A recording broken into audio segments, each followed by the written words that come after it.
Yasha Allah.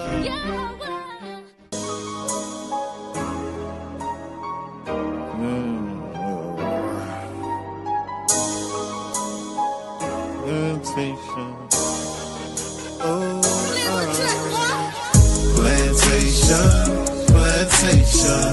9 to 5 be the time I was wasting. Man, I feel like I need a vacation. Saving up for my resignation. Why I feel like my manager hating. Ain't the one for no verbal castration. This government ain't giving reparation. We'll go to crime trying to fight the temptation. Rejoice in tribulations, demonstrate patience in every situation, picking up the pieces to their heart restoration. People broken hearted and in need of salvation.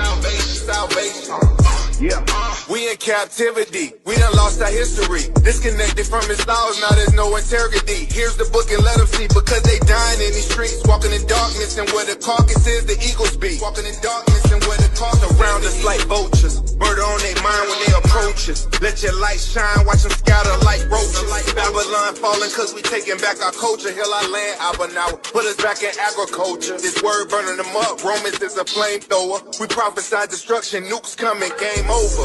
International, continental, ballistic missile. Them bombs dropping like rain, no drizzle. The lake of fire make them sizzle, showing fruits of the spirit. We don't gather figs of thistles. That's the dog, you know, so just like you were saying, like the dog.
Hey, my name is Amani Bright Laws.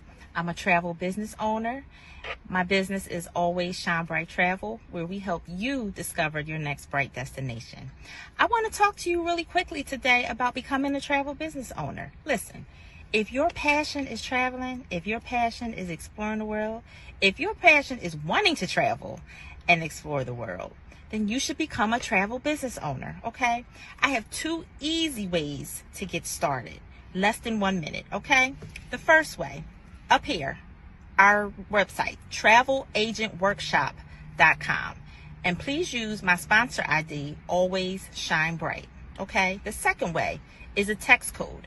Text the word workshop to the number 281-767-9711. And again, reference my sponsor ID, Always Shine Bright, okay? Listen. The workshop is free. It's a free 3-day workshop, which gives you all the information on how to get started to become a travel business owner. Okay. Any questions that you have will get answered within that workshop. Okay. So let me meet you on the money making side of travel, where you can turn your passion into your paycheck. Y'all know what time it is. It's your boy Chef D-Nail. Over here, guess who's cooking? Good cooking, good eating, good living. Y'all know how we do it every Sunday about this time, man. We're going to get straight to it. We got the chicken and dumplings, all right? We got the perch fish with the mac and cheese, with the yams, with the 5 cheese toast over here on the Texas side. And, of course, we got the world-famous turkey tips, all right? We also got, on this one, we got the greens with the turkey tails, and we got the spaghetti. You already know what time it is, man. Hit the link, 992-4737 is the phone number to place your order every Sunday. All right. And you can hit us up on the Cash App to make payments at Guess Who's Cooking, the number 2. All right. You can hit the www.guesswho'scooking on the World Wide Web. You can catch us on Facebook Marketplace under Guess Who's Cooking. And, of course, on TikTok, man, at Guess Who's Cooking. Come on down. Get your orders.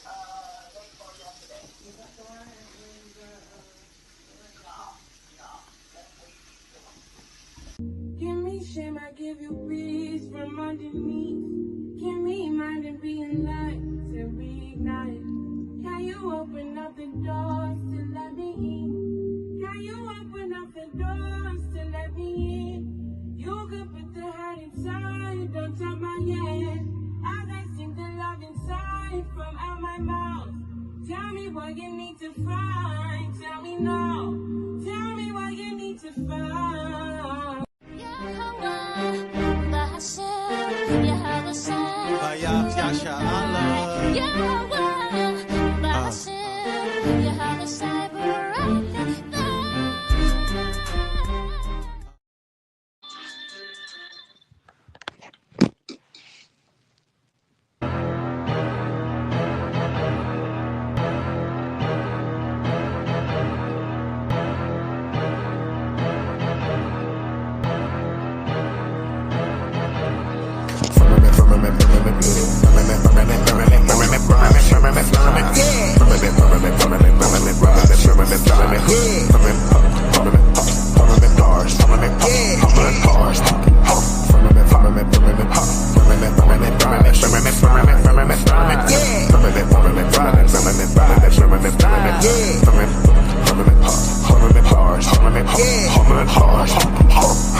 From what's really happening, all these heathens, they astonished. Look at the lights and look at the violence. Look at the weather, look at the power. They got spacecraft, no real pilot. They tryna break through when they wildin'. When the land break through, y'all gon' be silent. He coming back for who really solid. Surrounded by water in a dome that's solid. Glass jar, hard bars. I'm in predictions like Bart Simpson. Stop, mark, charge, shoot far down below. Protect your neck and protect your soul. We in the land where anything goes.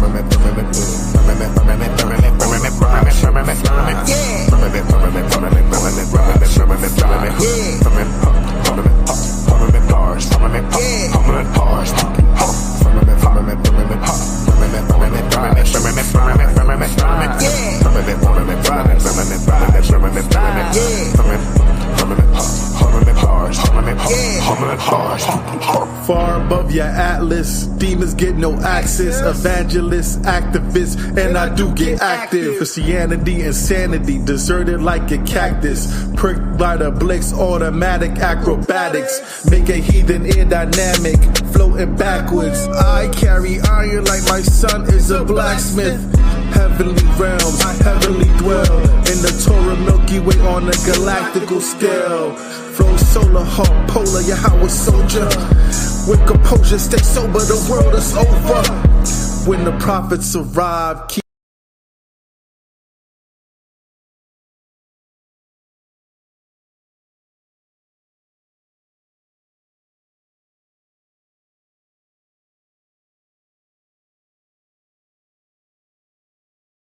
Hey, shalom, shalom, shalom, family. Shalom, shalom. Shalom. How about you, shalom?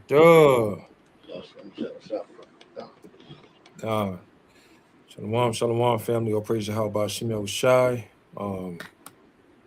So I had a bit of a situation. So right now I'm covering for the brother, Gabar Nawar, for a minute. All praise Yahweh B'Shem Yahushai. We're back again with another Thursday class. It's been a great class throughout the week. You know, a lot of HOI classes. So tonight's lesson, we're going to touch on a bit on the exorcism of narcissism, right? And we're going to touch on the different people throughout the Bible that had these examples of exorcism of narcissism, things they was going through, you know, proudful, manipulative, boastful, cocky, disrespectful, jealousy. It's all going to touch on narcissism. God, Come God. Anything you want to say, Ak? Shakanya, before we start? La. God. All right, let's get Romans chapter 15 and verse number 4. Let's get Romans chapter 15 and let's get verse number 4. Touch on the exorcism or narcissism. Can't even say it right sometimes. Narcissism or narcissism. All right, so let's get Romans chapter 15 and verse number 4. And I'm gonna also show y'all an example of what is narcissism. What is narcissism?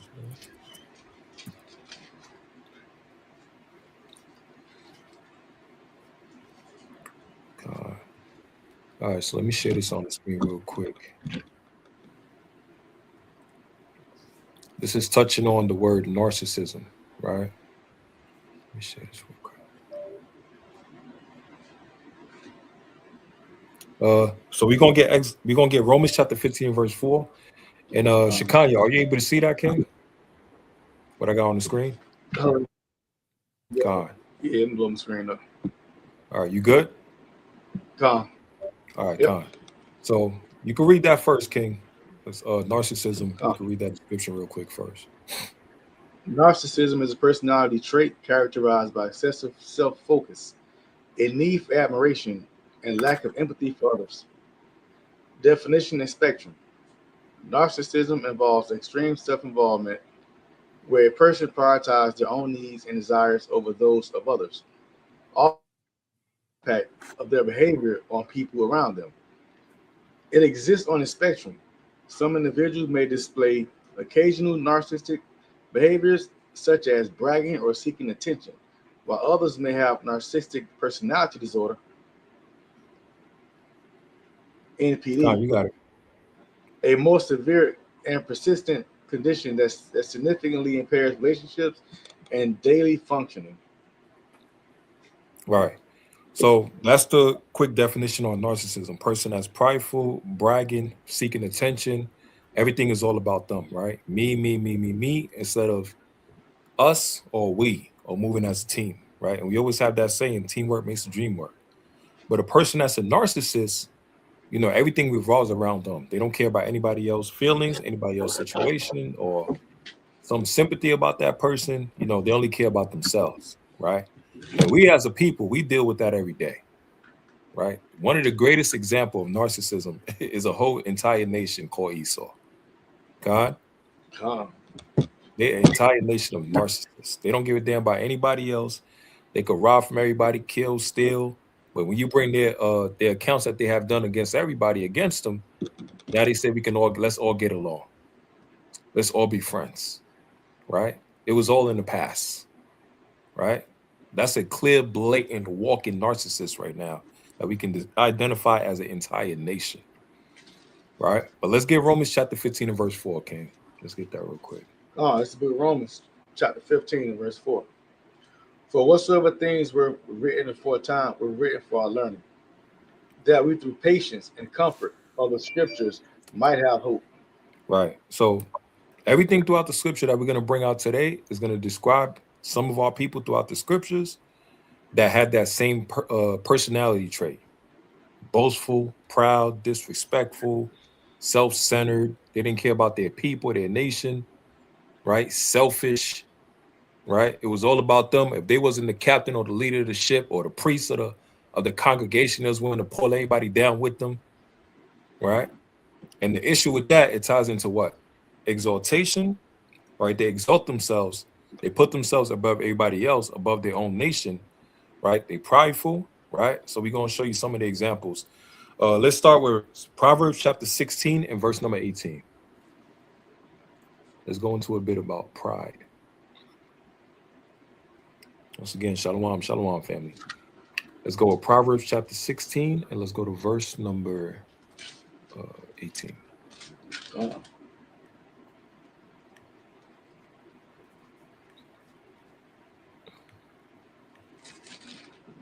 You can bring it out when you got it, King. Work on. This is the book of Proverbs, chapter 16 and verse 18. Pride goeth before destruction, and a haughty spirit before they fall. Right. So the Lord said, pride goeth before destruction, right? And a haughty spirit before the fall, right? Now, one of the examples we can use is Nebuchadnezzar, right? We're going to touch on Nebuchadnezzar, touch on Absalom, even Saul, Nabal, who was the rich man, that was the husband of Abigail, right? So we got so many examples. The Pharaoh in the book of Exodus, and all these people, they was dealing with pride, right? And pride goes before destruction, right? Now from there, let's get 2 Timothy chapter 3 and verse number 1.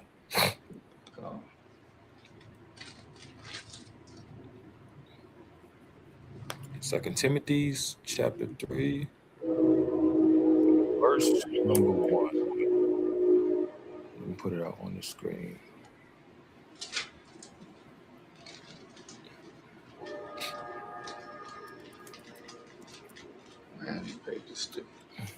This is the book of 2 Timothy chapter 3 and verse 1. God, let's get that, King. This know also, that in the last days perilous times shall come. Right? So this is all speaking about in the last days. Read on. For men shall be lovers of their own selves. Right? It says what? Men shall be lovers of their own selves. It says men shall be lovers of their own selves. That ties into narcissism. Right? They love themselves more than love Yahweh Shemel Shai. Right? It could be a man or a woman, right? In general. It's all about me, instead of us and we as a team. They shall be lovers of their own selves. Read on. Covetous, boisterous, proud, blasphemers, disobedient to parents, unthankful, unholy. Right? Unthankful and unholy. Now from there, let's get Proverbs chapter 21 and verse number 24. Let's get Proverbs chapter 21 and verse number 24. So this all tying into narcissism. Proud, boastful, right? Lover of their own selves, right? They don't care about their people. They don't care about their nation, right? They don't know how to operate as a squad, as a team together. This is all about a person with narcissism personality traits, right? Bring what you got, King. Come on, look at Proverbs chapter 21 and verse 24. Proud and haughty scorner is his name, who dealeth in proud wrath. Right. So a person that's pride in what? Yeah, you can read it again, King. Proud and a haughty scorner is his name, who dealeth in proud wrath. Right. So proud and a haughty scorner is his name, who dealeth in proud and wrath. Right. So now from there, let's get John chapter 5 and verse number 44.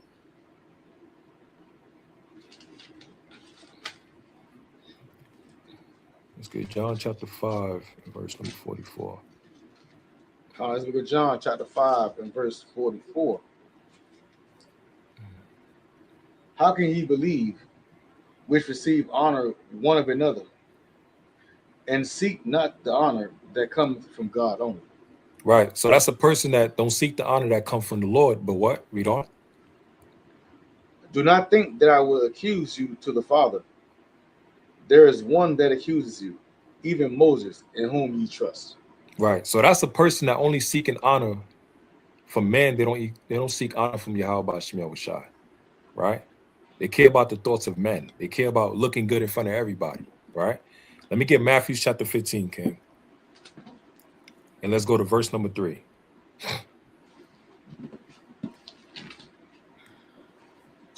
The book of Matthew chapter 15 and verse 3. But he answered and said unto them, why do ye also transgress the commandments of God by your tradition? Read on. For God commanded, saying, honor thy father and mother, and he that curses father or mother, let him die the death.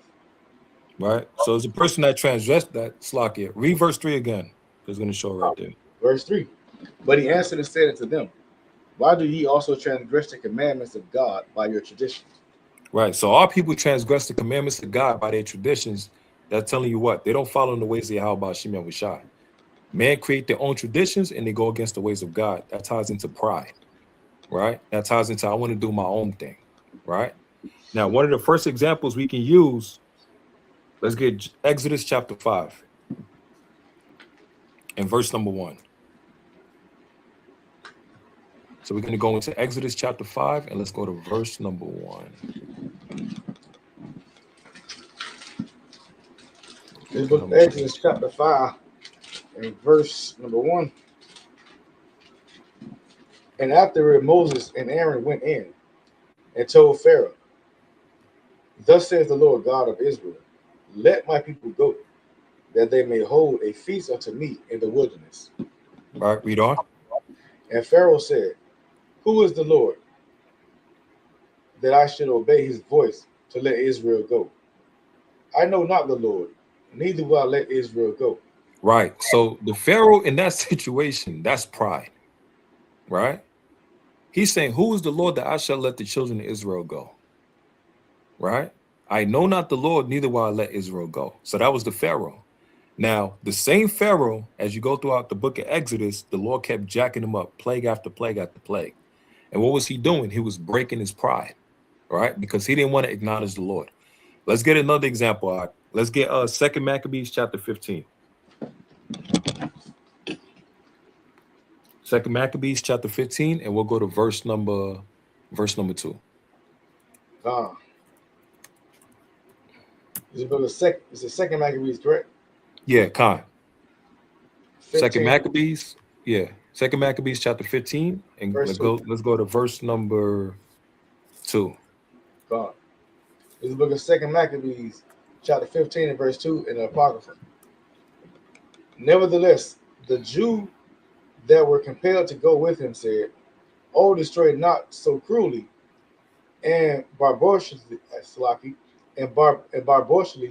but give honor to that day, which he that seeth all things hath honored with holiness above all other days. Right. So this is Israelites that was following in the ways of the Greeks, right? And Nicanor was forcing them to follow them, and they were scared of Nicanor. So while they were still scared of Nicanor, they still acknowledged that the Sabbath was a holy day. Read on. Then the most ungracious wretch demanded, if there were a mighty one in heaven that had commanded the Sabbath day to be kept. And when they said, there is in heaven a living Lord and mighty, who commanded the seventh day to be kept. And what they said. Then said the other, and I also am mighty upon earth, and I command to take arms and to do the king's business.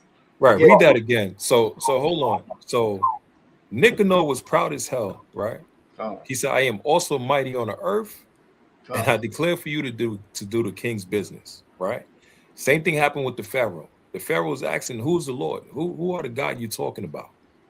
Right? So these are people that they basically didn't acknowledge how about Shimon was shot. They didn't care. Right? Read on. Verse 5. Then said the other, and I also am mighty upon earth, and I command to take arms and to do the king's business. Yet right. ye obtain.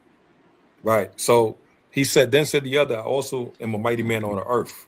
Now, this is a person that's willing to fight against the Lord. Right? Same as with Nimrod. Nimrod was able to gather the people, the nations, to build a Tower of Babel so he can do what? So he can try to go against God, try to fight against the Lord. God? That's pride, right? That's a narcissist. It's all about you, right? Same thing with Pharaoh, the same thing with Nicanor in 2 Maccabees chapter 15. That's the personality traits of pride, which ties into narcissism, right? And think about it. You willing to go against your own maker. Like, that's crazy. The person that created you, you willing to fight against Yahweh Shemel Shah. God? Like, that's crazy. Let's get Romans chapter 9, King. Let's get Romans chapter 9, and let's get verse number...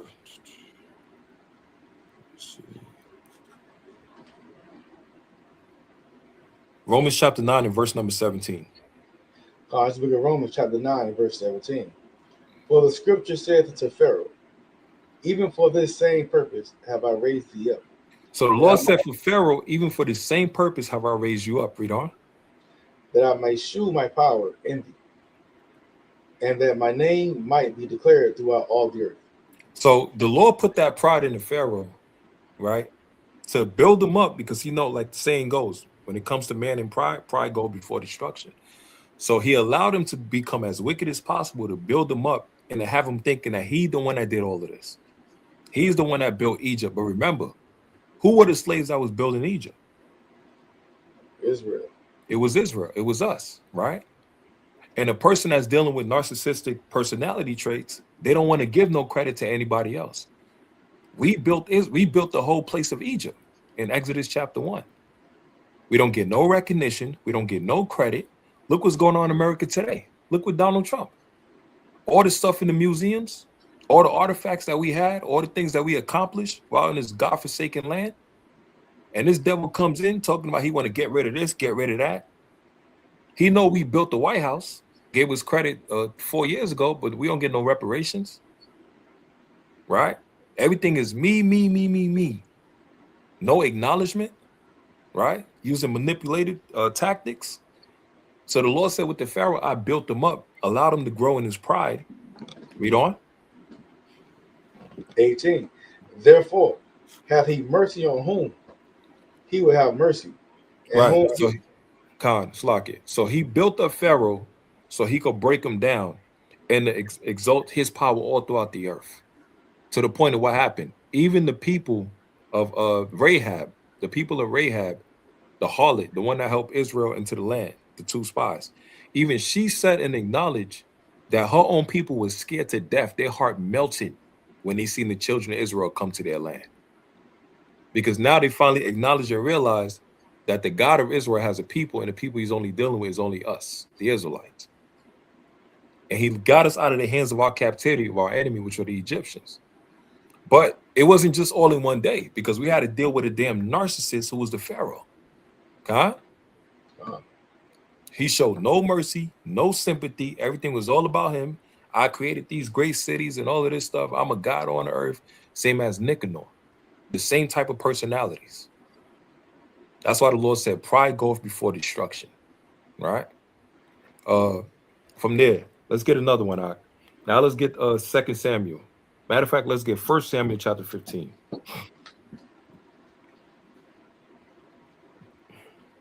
Let's get 1 Samuel chapter 15, King, and let's get verse number 1. This is book of 1 Samuel chapter 15, verse 1.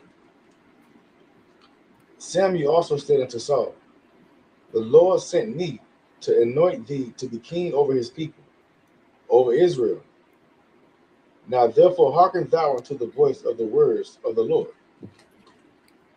Right? So Samuel told them, hearken unto the voice of the word of the Lord. Right? Read on.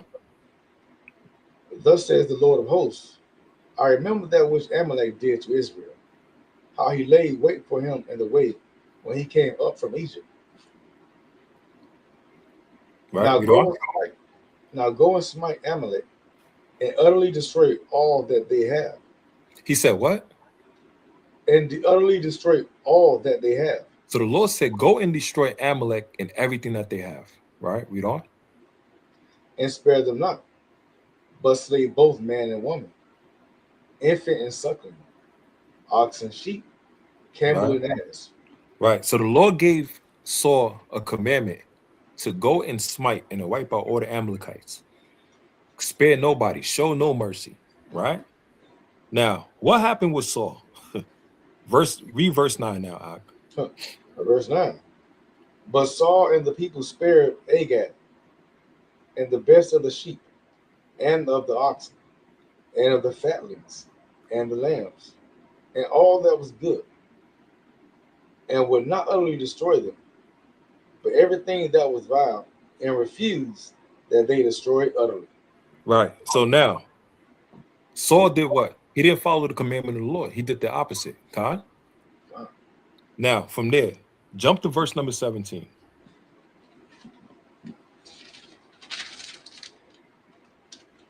So now what happened? Samuel got to remind Saul, like, bro, you forgot where you came from to how you became this mighty king, right? Let's get 1 Samuel 15 and verse 17. Verse 17. And Samuel said, when thou wast little in thine own sight, wast thou not made the head of the tribes of Israel? And the Lord anointed thee king over Israel. So he's saying when Saul was young, right? He had a small family. Tribe of Benjamin had a small family. He was a mighty man, but he was of a low reputation. But the Lord chose him to become the first king of Israel, right? He said, I made you head of the tribes of the 12 tribes of Israel. Read on. And the Lord sent thee on a journey and said, go and utterly destroy the sinners, the Amalekites, and fight against them until they be consumed. Right, read on. Wherefore then didst thou not obey the voice of the Lord, but didst fly upon the spoil, and didst evil in the sight of the Lord. Right. So Samuel told him, you didn't obey the voice of the Lord. The Lord gave you clear instructions, and you have not obeyed the voice of the Lord. Read on. And Saul said unto Samuel, yea, I have obeyed the voice of the Lord, and have gone the way which the Lord sent me, and have brought Agag, the king of Amalek, and have utterly destroyed the Amalekites. So was Saul telling the truth, or was he lying? Lying. What was he doing? He was lying. He was lying. And that's sinning. God. Right? He was lying. Because the Lord told him, clear as day, kill everybody. Don't bring nobody back, kill everybody. But he lied to the face of Samuel, said, I obeyed. He doubled down on it. I obeyed the voice of the Lord. What are you talking about? Right? He's not thinking of the Lord, Yahweh Shemel Shah. He's thinking about his own mindset, his own pleasures, his own will, his own way. Read on.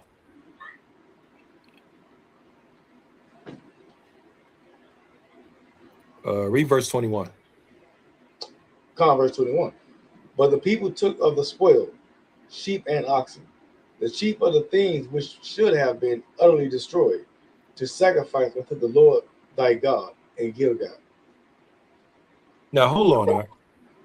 Hold on. So what did he do next? And not only he took it, he sacrificed it. Right. And not just that, he didn't take accountability. Who did he blame? He blamed the people. Oh, the people. You see what I'm saying? So this is a narcissist. He didn't take accountability. He's supposed to be the leader, lead by example, set the precedence. And instead, he messed up, went against the Lord.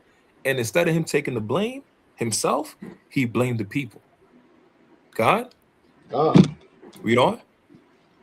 And Samuel said, hath the Lord as great delight in burnt offerings and sacrifices, as in obeying the voice of the Lord?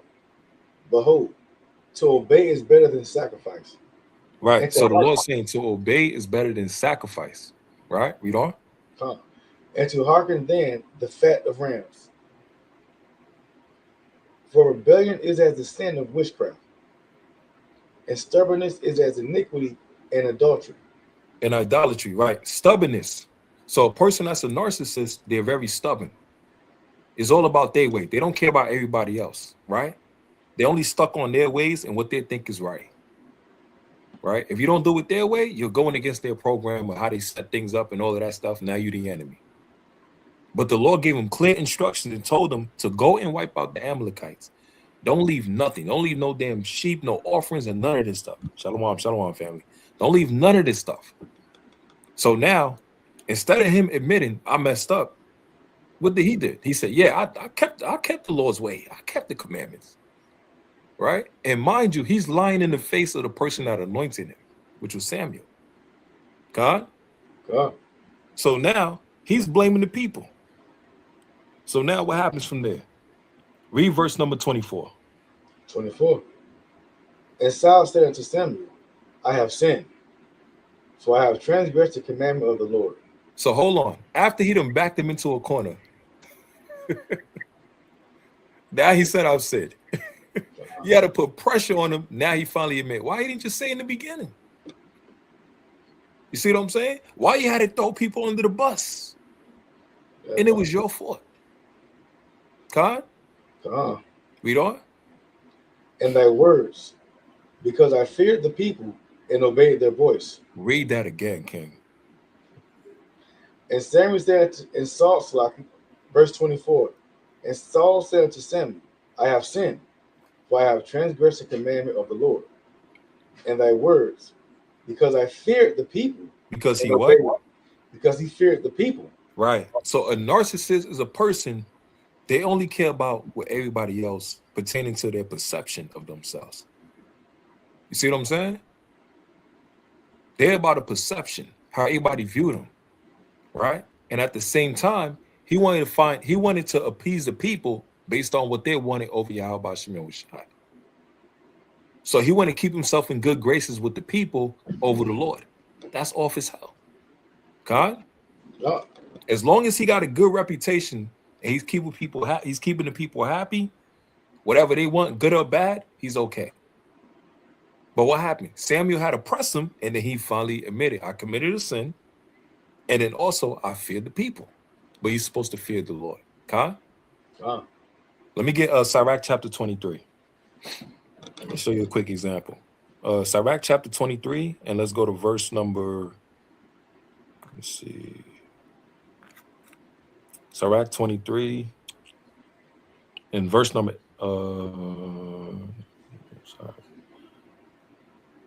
Sirach 23 and verse number 18. This is the book of Sirach, and the Apocrypha of Ecclesiasticus, chapter 23 and verse 18. A man that breaketh wedlock, saying thus in his heart, who seeth me? I am compassed about with darkness.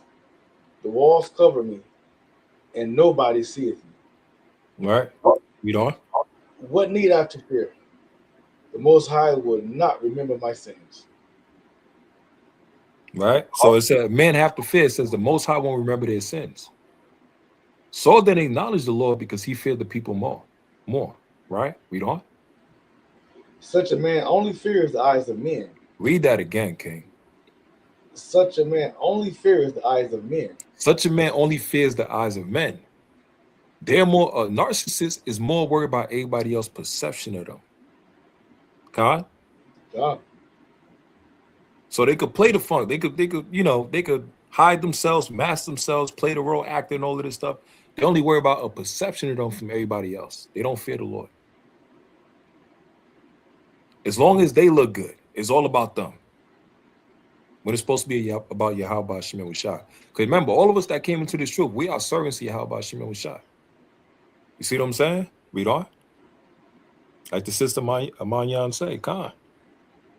So they only fear the eyes of men. They don't fear the Lord. Right? They scared about what people going to say about what they're doing and all of this stuff. They get caught. But they're not fearing Yahweh Shemel Shai got angels around you the whole time, watching everything you're doing.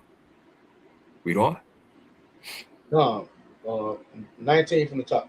Such a man only fears the eyes of men, and knows not that the eyes of the Lord are 10 times brighter than the sun. You see, 10,000 times brighter than the sun. The Lord can see clearly everything you're doing and what you're thinking. And your thoughts. Saul thoughts was what? He gonna do all of this by himself. He could me.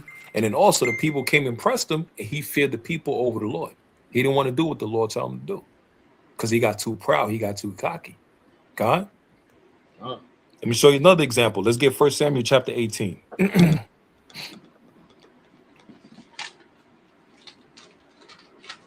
1 Samuel chapter 18.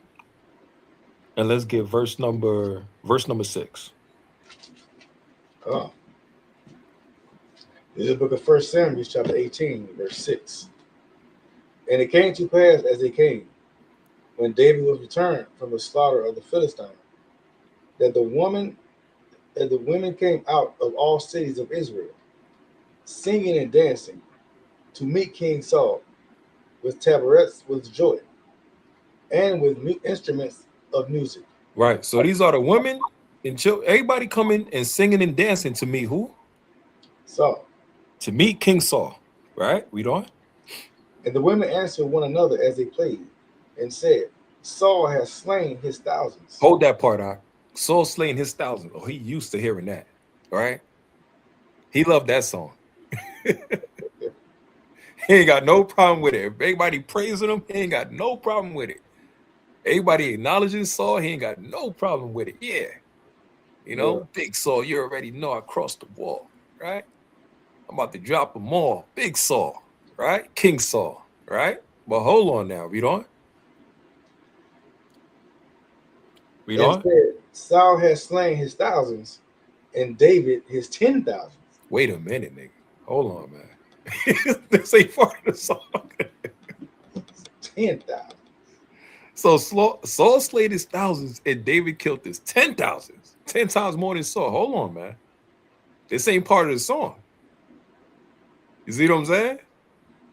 Saul got no problem when they praising him and they giving him credit. He's the king, of course. But David is coming up new. He's coming up young. You see what I'm saying? He's the new gun. He's the newcomer. Right? But does that take away from all the accolades and all the things that Saul have done? No, right?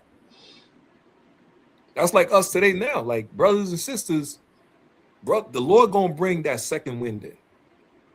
But that don't take away from all the things that brothers and sisters have already done. The leadership and the elders and all of that stuff. But listen, when the Lord bring that second wind in, it's to use to help. It's not used so you could get jealous and all of this stuff. It's to assist. Huh?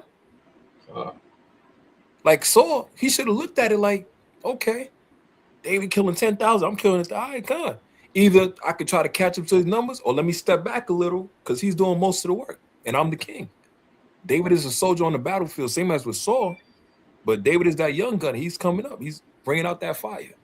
He got that sword slinging and all of this stuff, killing Goliath and everything. But what happens now?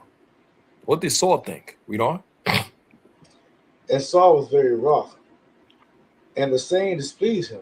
And Saul is pissed off and mad. But everybody's singing. Everybody's joyful and happy. Saul killed his 1,000. David killed his 10,000. It wasn't trying to disrespect Saul. Huh? But he took it that way. Read on. And he said, they have ascribed unto David 10,000s, and to me have ascribed but thousands. And what can he have more but the kingdom? Come on, man.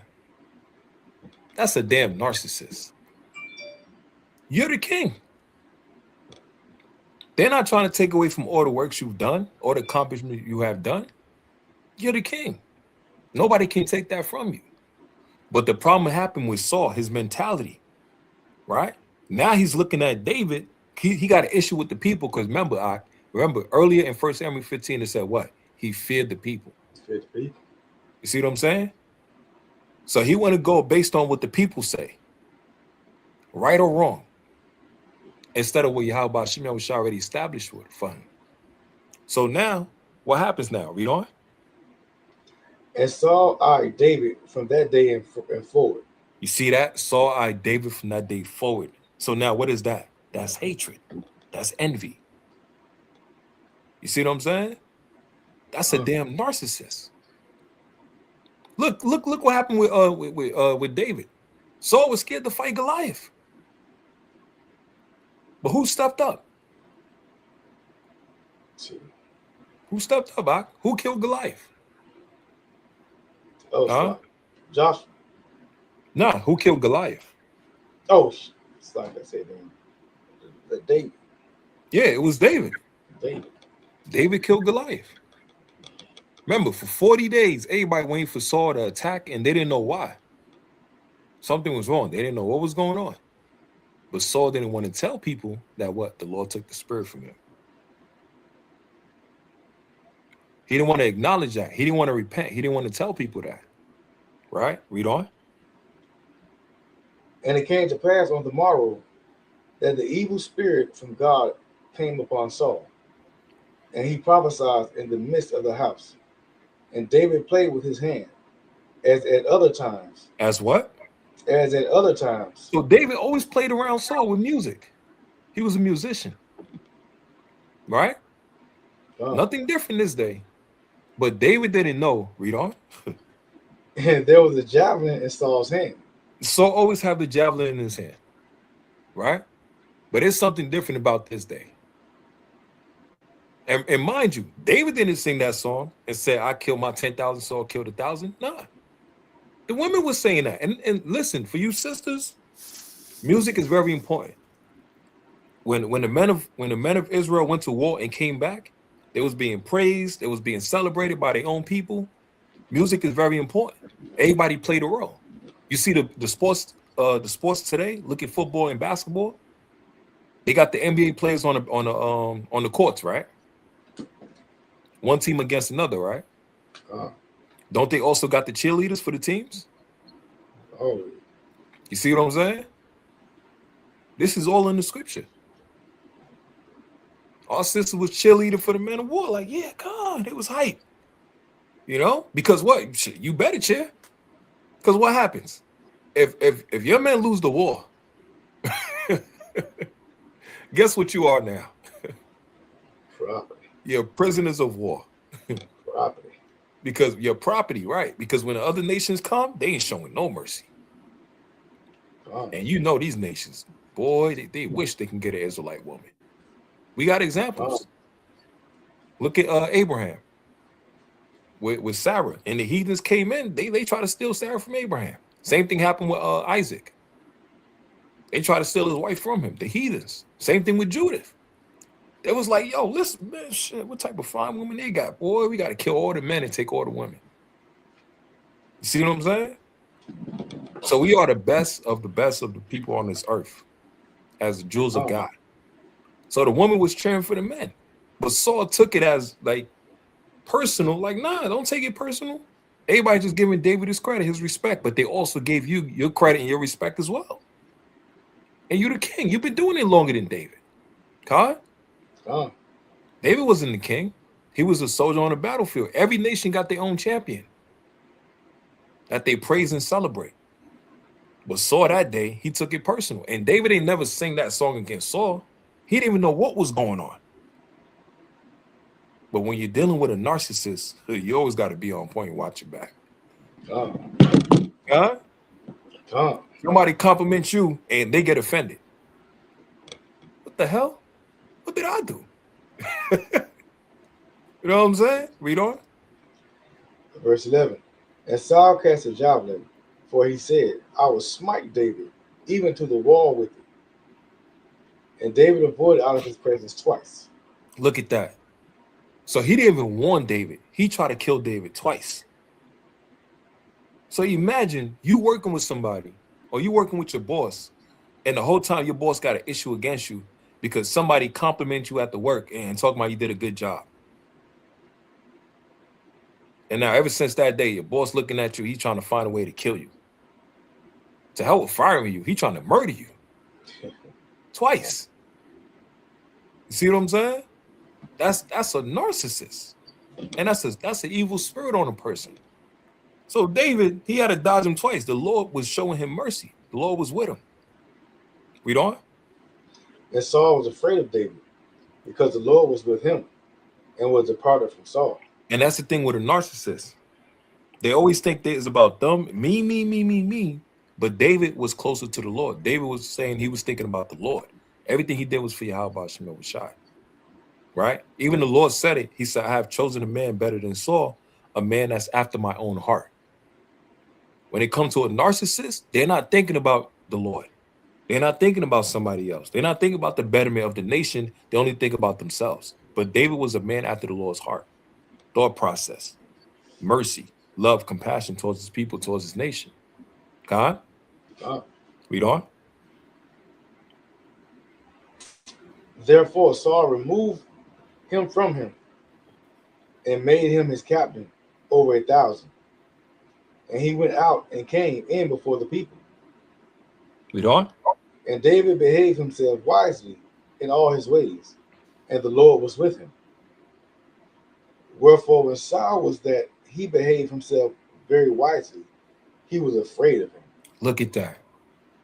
You know why? Saul tried to break him the whole time, and it didn't work. God? Saul tried different tactics and traps and tried to break David. It didn't work. And David was on guard.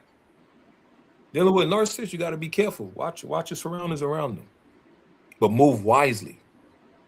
You see, David didn't just expose Saul and be like, yeah, I know you trying to kill me or not. You see what I'm saying? The way he moved and the way he approached things, by his action, he moved wisely according to the way Saul was moving. And the Lord kept him safe and protected him. God? Because David still had to do his duties. Just because Saul tried to kill him and all of this stuff, and you know, you're dealing with hardship all throughout your life in this world and all of this stuff, I'm suffering, I'm going through pains and all, so I ain't gonna come to camp. I ain't gonna come to a feast day. Nah, you still got to do your part. God, everybody gonna hate you, right? The Lord said, "Hey, man," in the book of Luke, He said, be joyful in that day when men shall hate you and speak all wicked things about you and evil about you." That's what Yahweh Shai had to go through. But he still showed up. Yahweh Shai still showed up for the feast days, feast of dedication. He told the men to go ahead and then he'll be there. Don't worry, he'll be there. Right? He still showed up for the feast, kept the laws and the commandments while he's being envied, hatred against him, and all of this stuff. Spite, trickery. Says, like Amanya said, they want to be the center of attention. See what I'm saying? It's all about me, me, me, me, me. Read on. But all Israel and Judah loved David. Oh my God. Saul hated that. Saul hated that. Remember, he feared the people because he wanted what? He wanted the love of the people, right? But the more he kept hating on David, the more the people loved David. God? And it made him more matter, right? It said all the people loved David. Read on. And Saul said to David, read verse 16 again. Verse 16. But all Israel and Judah loved David because he went out and came in before them. Oh, now from there, right? Read verse 13 again. 13. Therefore Saul removed him from him and made him his captain over 1,000. And he went out and came in before the people. So you see what happened there? Saul tried to push David away and try to jam him up, right? But what happened? That backfired. The more Saul pushed him away, the more he was pushing David towards the love of the people. Because it said David came in and went out. Everywhere he went, he dealt with the people. That's why people start to love him more and more. He was approachable. He was lovable. He was respected. He dealt with those of a low common ground, from high to low. Those that were poor, those that were sick, right? Conversations with them, checking up on them, all of this stuff, helping them. It's like you playing a RPG game, and you got a lot of side missions. Adventure game, you got some side missions. You got to help this old lady with the cat and all this stuff. You know, you got to help get some ingredients for this person so they could cook. And what happened? You start to build a relationship with different people. God. So what happened? When the more Saul pushed David away, he actually pushed him towards the love of the people in the congregation, because he mingled amongst the people. But Saul, what happened with Saul? He kept himself more isolated from everybody else. God. And that's what a narcissist is all about. Him. That's it. You're the center of attention. People don't do what you want them to do. You push them out the way. Right? So now more of the people start to love him. Like the scripture says, Sirach, get the love of the congregation. Right? Now, Saul got another trick. Read verse number 17. 17. And Saul said to David, behold, my elder daughter, Merab, her will I give thee to wife. Only be thou valiant for me, and fight the Lord's battles. But Saul said, let not my hand be upon him, but let the hand of the Philistines be upon him. Read that again, bro. He said what? Let not my hand be upon him, but let the hand of the Philistines be upon him. So even while he telling him, he said, fight the Lord's battles, right? The same nigga that threw a spear at him twice. Now he talking about, oh, praise the Lord, you know, let's fight the Lord battle together, and you know, you got this, right? He's using manipulation, right? Read on. And he said, let not my hands be upon David, but the Philistines, right? So he's having David focus on his enemies, the Philistines, and trying to have him forget, nigga, you my enemy. You threw two spears at me, bro. He tried to let his guard down. Read on. And David said unto Saul, who am I? And what is my life? Or my father's family in Israel? that I should be son-in-law to the king. But Right, it read came on. to pass, but it came to pass at the time when Merab Saul's daughter should have been given to David, that she was given unto Adriel the Methelonite to wife. Right, so he did that on purpose out of spite. Right, read on. And Michal Saul's daughter loved David. And they told Saul the thing pleased him. And Saul said, I will give him her. I will give. So he said, I'm gonna give David my daughter. But why? What's the reason why? That she may be a snare to him. That she may be a what? A snare to him. So this is a wicked nigga. I'm gonna give my daughter to this man, a righteous man, so that she could get him jammed up. Read on. That she may be a snare to him, and that the hand of the Philistines may be against him. You see? So he's trying to find a way to get rid of David the whole time because of the envy and the hatred he had towards David. In the book of Sirach, it says, Father, give their daughters into a man of wisdom. Right? Give them into a man of wisdom. David is a man of wisdom, but Saul is using his own daughter as collateral to try to destroy David so that the Philistines could get to him. All because the women were singing, Saul killed his thousands and David killed his 10,000s. David ain't never do nothing to Saul. But this is the personality traits of a damn narcissist. Right? And he just keep thinking of new plots and new ways and all of this stuff. So you just destroy a person because of what? Because you didn't like what somebody said about them. They never said nothing against you to offend you. Huh? Read on. Wherefore Saul said to David, Thou shalt this day be my son-in-law, and the one of my twain. And Saul commanded his servants, saying, Commune with David secretly, and say, Behold, the king has delight in thee, and all his servants love thee. Now therefore be the king's son-in-law. Now hold on, man. Hold on, Ak. Why is he doing this? Because the people love David, and he wants the people to still love him. So he's going to use David like a damn politic to keep him close to him. What's that saying? Keep your friends close and what? Your enemies closer. And your enemies closer. So David's still an enemy to him. Right? So everything this is all manipulation. Right? Read on. And Saul's servant spake those words in the ears of David. And David said, Seemeth it to you a little slacky, seemeth it to you a light thing to be a king's son-in-law, seeing that I am a poor man, and lightly esteemed. And the servant of Saul told him, saying, On this manner spake David.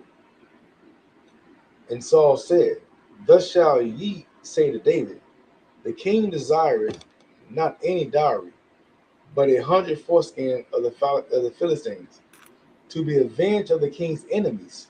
Right. So he said to avenge of the king's enemies. But what was Saul's thought process? What did he really want? Read on. But Saul thought to make David fall by the hand of the Philistines. This damn devil, Ak. So look at the mindset. Proudful, manipulative, sneaky, mischievous. And this all started from where? Because the woman said Saul killed his 1,000 and David killed his 10,000. So every move Saul is making is calculated to try to find a way to get rid of David or to kill him or destroy him. You see what I'm saying? And mind you, he's still the king. So I'm going to have you marry my daughter, keep you close to me as my son-in-law, right? And I'm going to manipulate her, find a way to get you jammed up. And, you really want my daughter? Solidify the marriage? Go and kill the Philistines and bring back the foreskins of the Philistines. He's trying to give him some damn goddamn impossible type of task, right? And it's all for the thought process of what? Having the Philistines, overwhelm and to overcome and to kill David, to get rid of him. So what happens now? Everybody could go back in loving who? Saul. God, read on. And when his servants told David these words, it pleased David well to be the king's son-in-law, and the days were not expired. Wherefore David arose and went, he and his men, and slew of the Philistines 200 men. How many? How many? 200. So instead of 100, they doubled it. The Lord was with him. So with the damn narcissist, no matter what the person try to do, if the Lord is with the person, you can't stop him. You can't overcome him.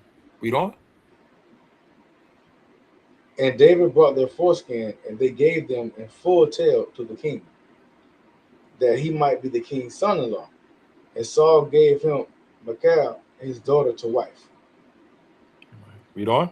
And Saul saw and knew that the Lord was with David, and that Michal, Saul's daughter, loved him. And Saul was yet the more afraid of David, and Saul became David's enemy continually. And he became what? David's and Saki. And Saul was yet the more afraid of David, and Saul became David's enemy continually. And Saul became David's enemy continually. He hated him. Right? Read on. Then the prince of the Philistines went forth, and it came to pass after they went forth that David behaved himself more wisely than all the servants of Saul, so that his name was much set by. Read, yo, look how heavy that is. Read that part again, King. David behaved himself more wisely than all the servants of Saul, so that his name was much set by. So you know what happened? Saul narcissism, everything backfired. Saul tried to push the Philistines to kill David, right? But you know what's crazy? The more he pushed them towards to try to get him destroyed, the more respect he got from everybody. Even from who? Even from the heathens. Because you keep reading on through the next chapter, even the heathens acknowledged that David was the rightful king. Ain't that crazy? Even the heathens acknowledged that David was a righteous man over Saul. How he was loved by the people, how he dealt with the people and all of this stuff. How he was fair on the battlefield, all of that stuff. He loved his people. He fought for his people. Even the heathens respect David over Saul. Kai? Let me get 1 Maccabees chapter 3 real quick to show you that. When you're fighting for your nation, 1 Maccabees chapter 3 and verse number 1. This is the book of 1 Maccabees in the Apocrypha, chapter 3, verse 1. Then his son Judas, called Maccabeus, rose up in his stead, and all his brethren helped him, and so did all they that held with his father, and they fought with cheerfulness the battle of Israel. You see that, Ak? So what is that example? They worked as a team. Khan? All his brothers helped him. They all worked together as a team. And they fought together the battle of Israel as cheerfulness. They was happy to fight for their nation. Right? A narcissist ain't going to do that. They want things their way, how they want it. Right?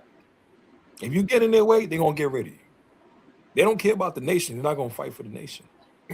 Or if they do fight for the nation, they got hidden motives behind it. Khan? They're not sincere. But the Maccabees, they fought together as a team. Family. Read on. So he got his people great honor, and put on a breastplate as a giant, and girt his warlike harness about him. And he made battles, protecting the host with his sword. Read on. In his acts, he was like a lion, and like a lion's whelp roaring for his prey. You see that? So in his acts, this is Judas Maccabees, he was like a lion, but same as his brothers, they was mighty as well. And mind you, they're doing all of this for who? For their nation and for their people. God? A narcissist he ain't putting his life on line for his people, bro. He'll throw somebody else in the line of fire before he gets hurt. Yep. Read on. For he pursued the wicked and sought them out, and burnt up those that vexed his people. Wherefore the wicked shrunk for fear of him, and all the workers of iniquity were troubled, because salvation proposed in his hand. Right, because salvation prospered in his hand. because salvation prospered in his hands. Same thing with David. This First Maccabees 3, you could line it up with David. He fought the battles for his people cheerfully. Saul hated him and all of this stuff. The people still loved him. He pursued the wicked. Salvation prospered in his hands, like he chopped the head off of Goliath. Everything he did was for Yahweh Shem Shai. But he was willing to fight for his people in any battle, any war, and to defend and protect his people. God? Saul wasn't willing to do that. Right? When Goliath stepped up for 40 days and was telling Saul, hey, anybody out here, mighty man, who's ever out here able to fight with me, let's go. Your champion win, we'll be your slaves. I win, you gotta be my slaves. Right? But Saul wasn't willing to do that because he had the spirit of fear. He didn't have the Holy Spirit fully with him. The Lord gave him away. He took away the Holy Spirit, gave him the spirit of wickedness. Right?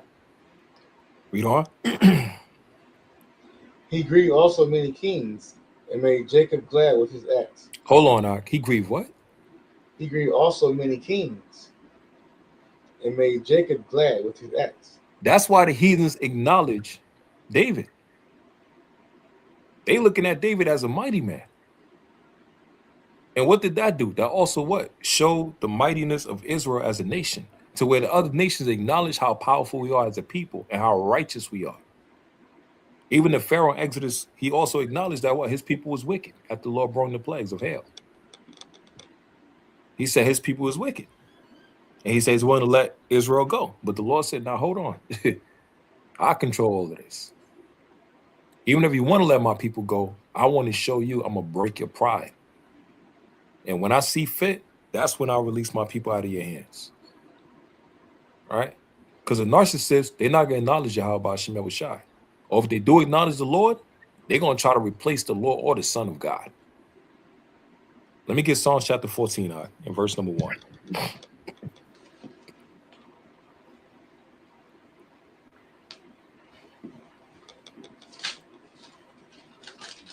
This is Psalms 14 and verse 1. The fool has said in his heart, there is no God. They are corrupt. They have done abominable works. There is none that doeth good. Read on. The Lord looked down from heaven upon the children of men to see if there were any that did understand and seek God. See that? So the fool in his heart, they say there is no God.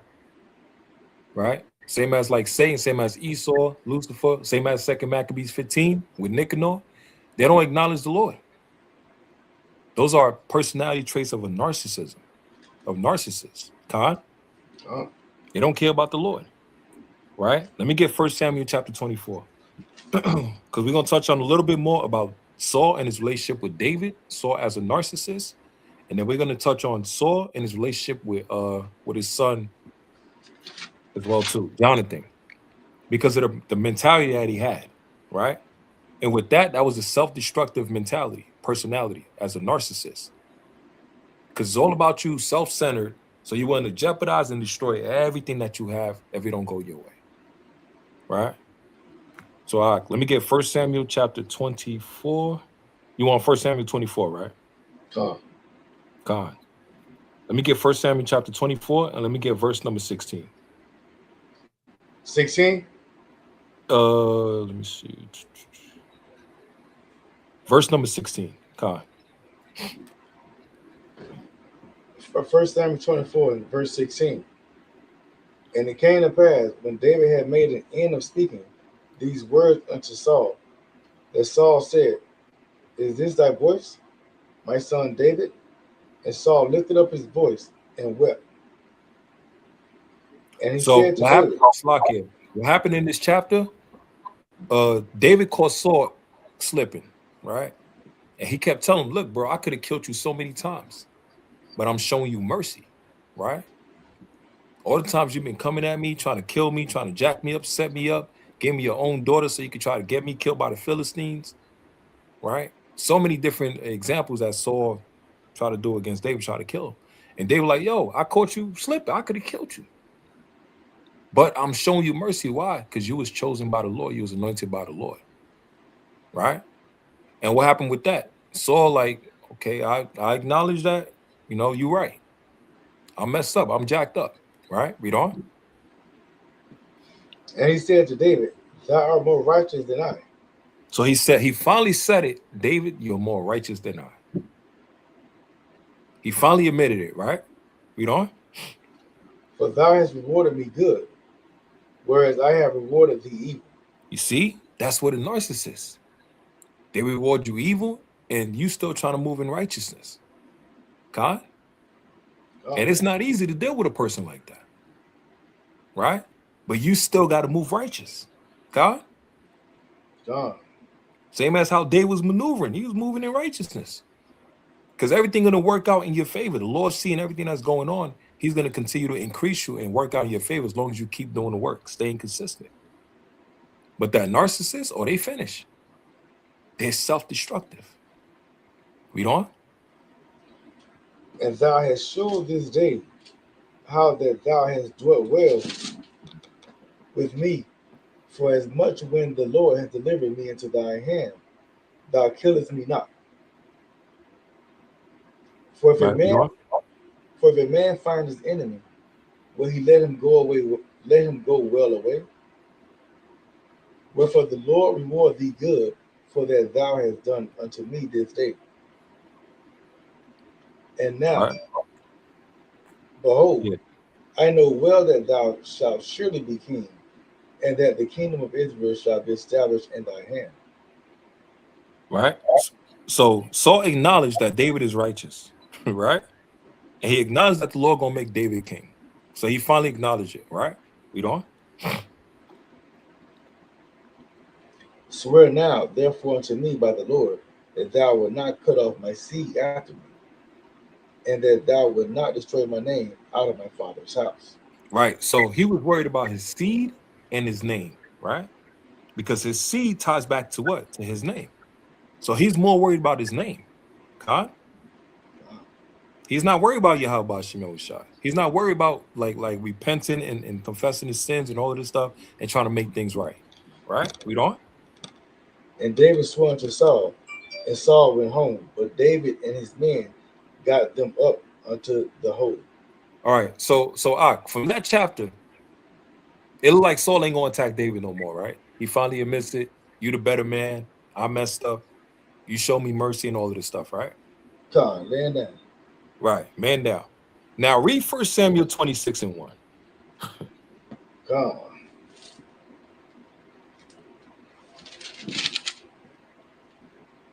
This is book of 1 Samuel 26:1. And the Zephites came unto Saul to Gibeon, saying, doth not David hide himself in the hill of Hachali, which is before Jeshimon? Right. So Saul, he's keeping tabs. He know exactly where David is at, right? Because as a king, you got to be on point. You got to know your realm. You got to know where everybody at, locations, and all of this stuff, right? Read on. Then Saul arose and went down to the wilderness of Ziph, having 3,000 chosen men of Israel with him. To do what? To do what? To seek David in the wilderness of Ziph. Why do you think he's bringing 3,000 men to go after David? Didn't he say he's going to leave David alone? You see what I'm saying? Time passed, and at the order, you said, swear to me, you ain't going to wipe my family, all of this stuff. So hold on. I thought it was bygones be bygones. That's it. It's over. The best man won, right? But that damn spirit of a narcissist. You think everything is all good, and then a week later, some BS happens. A week later, Con? A month later, you think everything is all good. But you know what's scary? What if their thought process, that was all part of their plan? To let your guard down. So they'll say whatever they got to say to make you feel good, let your guard down. That was Saul. And now he coming up with 3,000 men a week later or a month later. And he know exactly where David is at. He keeping tabs. Read on. And Saul pitched in the hill of Hashilah, which is before Jeshimon, by the way. But David abode in the wilderness. David is in the wilderness. He's in the cut. Read on. And he saw that Saul came after him into the wilderness. Bro, think how David must have. This nigga here, man. He won't stop. David's in the wilderness. He could see Saul coming. And he's seeing with 3,000 men. Remember, David's a man of war. David ain't stupid. He know damn well what Saul is there for. He's still trying to kill him. And mind you, this all started with what? Saul killed his thousands and David killed his 10,000s. Huh? All from that. He will not let it go. Read on. David therefore sent out spies and understood that Saul was come in very deed. And David arose and came to the place where Saul had pitched. And David beheld the place where Saul lay. And Amber, the son of Ner, the captain of his host, and Saul lay in the trench, and the people pitched round about him. Right? So they surround him and everything, right? Now from there, let's jump all the way down. Verse number 24. David still show mercy. Verse 24.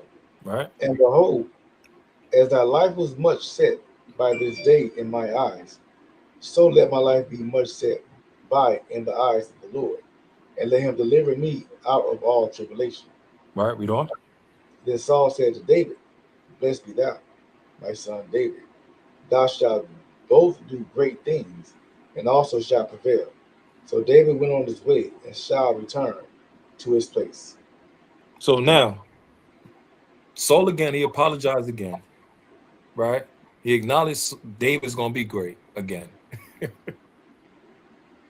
But do you think Saul just stopped going after David any more time? You see what I'm saying? Because what's that saying goes? Fool me once, shame on me. Fool me twice. But what David had to do, he had to maneuver around him. He had to get away from him. Huh? And he acknowledged the whole time, this nigga crazy. He's crazy. And the Lord put him in position, he could see him coming a mile away. Because he acknowledged how he is in his personality and that he don't want to repent, prideful and all of this stuff. The Lord, he showed David in position, he could see this devil coming a mile away. And David was wise. He was a man of wisdom. So you got to know how to deal with people like this. Huh? Now from there, we go ahead, King. Bring out what like, bring out. Give it 2 minutes, like. Let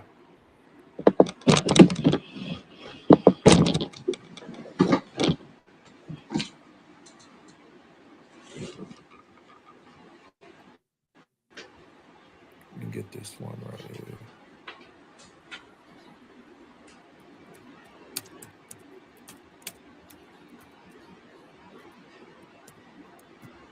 Yeah, it's crazy. I'm just proud as hell and everything.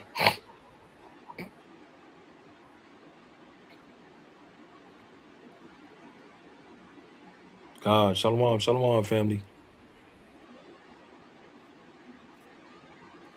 We can see our comments on we can see our comments, just put whatever y'all think about so far with the lesson with Saul and his mentality and how he's moving and all of that stuff. And just it's crazy, man. A narcissist, proud as hell, right? You don't care about how you affect everybody else. If things don't go your way, you want to kill everybody, you want to destroy everybody. And we just showed that part pertaining to Saul dealing with David. So I'm gonna show this part with Saul dealing with his own son. Straight wicked, all right, for real. You know what I'm saying? And mind you, David didn't say nothing to Saul the whole time. He didn't sing that song, Saul killed his 1,000, David killed his 10,000. He never said none of that. But that's the personality of a damn narcissist. Proudful, they exalt themselves over everybody. They don't know how to blend and how to mix and deal with the people together. Right? That's why the Lord had the laws, love the neighbor as thyself, like Leviticus chapter 19, 17. Don't bear a grudge against the children of thy people. Right? The brother Kanye. So now we're going to deal with 1 Samuel chapter 14. I want to show this part with Saul and how he was dealing with his son. And this is all a person of narcissist. Because now things don't go your way, to hell with everybody. King, Trump and Obama are the same type of envy. Fine. Yeah, Trump and Obama are the same type of devils. They just come at it with a different approach. Trump is more blatant and loud about it. Obama is more smooth with it. Smooth serpent, right? They just come at it with a different approach. They're still the same. Narcissist. Very manipulative. You know what I'm saying? Khan, you good, King? Yeah, Khan. All right, Khan. Let's get 1 Samuel chapter 14. Let's show an example how Saul was dealing with his own son, right? Let's see. Let me know you got it. We're going to go to 1 Samuel chapter 14. Khan, let's look at 1 Samuel chapter 14. And let's go to verse number 22. And verse number 22. Likewise, all the men of Israel, which had hid themselves in Mount Ephraim, when they heard that the Philistines fled, even they also followed hard after them in the battle. Right. So this was the battle with Jonathan going against the heathens, right? And Saul was scared. But Jonathan had more faith in the Lord than Saul. Even in these times in 1 Samuel 14, remember, 1 Samuel 15, when Samuel came in and he told Saul to go smite Amalek, and he didn't do it, and the Lord took away the crown, right? And the chapter before that, Jonathan fought a mighty battle against the heathen and won. Khan, beautiful point, King. That's what Saul wanted. Saul wanted the glory. That's what he wanted. All right? This is a damn narcissist, right? So from there, I jump to verse number 24. 24. And the men of Israel were distressed that day. They were distressed. The men were distressed. Read on. For Saul had adjured the people, saying, Cursed be the man that eateth any food until evening, that I may be avenged on my enemies. So none of the people tasted any food. So read that again. Saul said, what? This nigga crazy. He said, Cursed be the man that eateth any food until evening, that I may be avenged on mine enemies. So hold on. The people distressed, right? They're exhausted. They're tired, right? You gotta know the flock, the diligence of your flock, right? But a damn narcissist, he don't give a damn about anybody else's situation. Break them down. You see what I'm saying? What you said, Ak? You know what I'm saying? Keeping them weak. Yeah, he keeping them weak. Everybody already starving. Everybody, they hungry and all of this stuff. They distressed and all of that stuff. They don't got no energy. You don't even give them a heads up. Read that again, Ak. And the men of Israel were distressed that day, for Saul had adjured the people, saying, Cursed be the man that eateth any food until evening. So this nigga implemented his own law. That don't make no sense. Cursed be the man. The Lord said, Cursed is the man that hold back his soul from blood. This nigga said, Cursed be the man that eat any food. You think you God, the Most High, you implementing your own law. That don't make no sense. No logic behind it. Right? That's like me, and you know, a brother been starving the whole time here and there, this and that, been trying to get a meal, but he had to go to work and all of that stuff, been missing meals and everything, malnourished and all of that stuff, and now he about to buy this food. He got the food, right? And then you tell him, nah, Ak, you got to fast. What?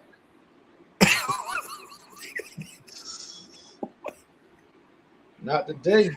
We implemented a mandatory fast, And anybody that break the fast, you're gonna get put to death. What?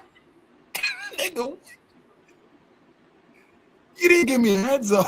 You didn't tell me what's going on. You don't know my situation. You didn't even put it out there like, yo, anybody want to fast, let me know here and there, this and that. You didn't give no options. You see what I'm saying? Like, this nigga crazy. Read on. And all they of the land came to a wood. Verse 24. Salaki, 24 from the top. And the men of Israel were distressed that day, for Saul had adjured the people, saying, Cursed be the man that eateth any food unto evening, that I may be avenged on my enemies. So none that he may be avenged on his enemies. He didn't say the Lord enemies. He said his enemies. You see what I'm saying? So it's more of him versus them. It's not the Lord versus them. It's not us and the Lord moving together as a unit, and we're powered by the Lord, so we're going to fight the Lord's battles. David always said he fighting the Lord's battles. Read on. So none of the people tasted any food. So look, bro, this nigga crazy. He wanted people to fast so the Lord could deal with the people even more. But he don't understand the situation. He don't give a damn. He's a narcissist. He has no consideration, no empathy about the people in their situation. God? So no, bro, what? What would you do, man? Ooh. If you ever made a nice dinner and all of this stuff, man, you've been working the whole damn day, been slaving and all of this stuff. You finally get home, you can't wait. You got the picture of the food and how it looks, and you just, man, I can't wait. Let's go. You know what I'm saying? Gotta eat. And everybody else already ate. Gotta eat. You know what I'm saying? But the leader or the captain of the camp here and there, this and that. You know what I'm saying? They mad at somebody. So now they gonna put that on everybody on the camp. No, we all gonna fast. Mandatory. What? You didn't even give the option. Or consideration or choice.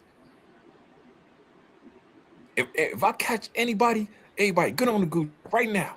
Get on the live right now. Put out the video right now. If I catch anybody taking a bite, you out the camp, you getting put to death. What? Yeah. You know what I'm saying? You know? 25. And all there of the land came to a wood, and there was honey upon the ground. And when the people were coming to the wood, behold, the honey dropped. But no man put his hand to his mouth, for the people feared the oath. You see that? The honey is dropping. Look at that, man. Just honey. Oh my God. Sweet, tasty, water in your mouth, and you just starving. You see what I'm saying? And this nigga made a foolish oath because of his pride. He didn't consider nobody in that situation. Read on. But Jonathan heard not when his father charged the people with the oath. That is about to be a problem. Read on. Wherefore he put forth the end of the rod that was in his hand, and dipped it in a honeycomb, and put his hand to his mouth, and his eyes were enlightened. And he was what? His eyes were enlightened. This man seen the heavens, bro. He was so hungry. He finally got some of that food. He's like, oh shit. Right? Read on. Then answered one of the people and said, Thy father straightly charged the people with an oath, saying, Cursed be the man that eateth any food for this day. And the people were faint. And the people were faint, right? Read on. Then says Jonathan, My father has troubled the land. Read that again. He said, what? My father has troubled the land. So Jonathan acknowledged the way his father was moving was off his hell. Khan? He said he troubled the land. Why would you make an oath or a promise like this here and there? You don't understand everybody's purpose, slack, everybody's position, situation, what's going on. It's all about me. Khan? That's why I say we should. Why do you how about Shimon was shy? Personally, we could, testimony with us in HOI. We got great elders. great leaders that set the example, and they care about the brothers and sisters in their situation. God, God. and at least give people a choice. God damn. So everybody's starving, everybody's suffering, you know? See, I pray you, how mine eyes have been enlightened, because I tasted a little of this honey. How much more, if haply the people had eaten freely today of the spoil of their enemies, which they found? For had there not been now a much greater slaughter among the Philistines? You see? So Jonathan understands. He's keeping consideration about the people and their circumstances. He's not a narcissist, but Saul, he don't give a damn. Right? Read on. And they smote the Philistines that day from Michmash to Ajalon, and the people were very faint. But look how mighty we was as a people. We still won against the Philistines, right? Right? But the people was damn near fighting to death on super E. They didn't have to go through that type of situation like that. Read on. And the people flew upon the spoil. And the people flew upon the spoils, the rest of the spoils, and did what? And took sheep and oxen and calves and slew them on the ground. And killed the animals on the ground because they were starving to death, right? And what did they do? And the people did eat them with blood, with the blood. With what? With the blood. What do you think happened, Og? Oh man, that's wicked. You see that? But do you understand the circumstance and the situation? This man created a damn fasting, mandatory fast with no consideration of the people at all. They didn't give them no options. They understand nobody's circumstance, all because he was mad because the situation that happened. Right? So now the people are starving to death. They're watching his son eating because he didn't hear about the oath for the fast. And his son feel revitalized. He feel energized now, all of this stuff. And they still in battle. So now when they get their chance, they still kill the Philistines. Now they get their chance to eat. And what happens now? They was starving so much. They was so desperate. They thought they was going to die. Because remember, they're fighting. You ever fasted while working? Gone. It don't get tiring? Picking up a heavy load? And you on a battlefield, you bleeding? Your life is on the line? You stressed and all of this stuff? You ain't got no energy. You want to eat? Damn, they about to collapse. You know what I'm saying? And what happens now? They ate animals with blood in them. They ate the food with blood in them. So what happened? The Lord said what? We're not supposed to eat food of blood, right? No. Right? Read on. Then they told Saul, saying, behold, the people sin against the Lord, in that they eat with the blood. And he said, ye have transgressed. Roll a great stone unto me this day. Right, read on. And Saul said, disperse yourselves among the people, and say unto them, bring me hither every man his ox, and every man his sheep, and slay them here, and eat, and sin not against the Lord in eating with the blood. And all the people brought every man his ox with him that night, and slew them there. So now what happened? So they already sinned against God, but who actually put them in that situation for them to literally sin against the Lord? Saul. Because he didn't use wisdom. Khan? Now it gets a little tricky. Khan. He caused the people to sin. Khan, King. So it gets a little tricky. So now, read verse number 41. 41. Therefore Saul said unto the Lord. Oh, verse 39. 39, King. Verse 39. 39. For as the Lord liveth, which saveth Israel, though it be in Jonathan's my son, he shall surely die. But there was not a man among all the people that answered him. So they asking, he's asking who sinned, who broke the oath, right? He said even if it was his son, he would kill him. Who broke the oath, right? And what happened? It said nobody of the people did what? None among all the men of the people answered him. Why did it answer Saul? Read on. Therefore Saul said unto the Lord, God of Israel, give a perfect lot. Verse number, yeah. Read on. Verse Oh, number so 41. Now you got it. Verse number 41. come, 41. Therefore Saul said unto the Lord, God of Israel, give a perfect lot. And Saul and Jonathan were taken, but the people escaped. And Saul Right. said, Now jump to verse number 43. 43. God. Then Saul said to Jonathan, tell me what thou hast done. And Jonathan told him and said, I did but taste a little honey with the end of the rod that was in my hand, and lo, I must die. Ooh. So what happened with Jonathan? What did he say? Jonathan said he had to die. Yeah. So he acknowledged what he did, right? Come, So what happened? Jonathan took accountability, right? come, Even though he didn't hear the oath that Saul did. You see how cold that is? He come. still took accountability and responsibility for something that he didn't really do out of his own hands. He didn't know what was going on. But you see his mentality? He still took accountability. And this is Saul's son, right? Come. Read on. And Saul answered, God, do so and more also, for thou shalt surely die. Jonathan. This nigga crazy.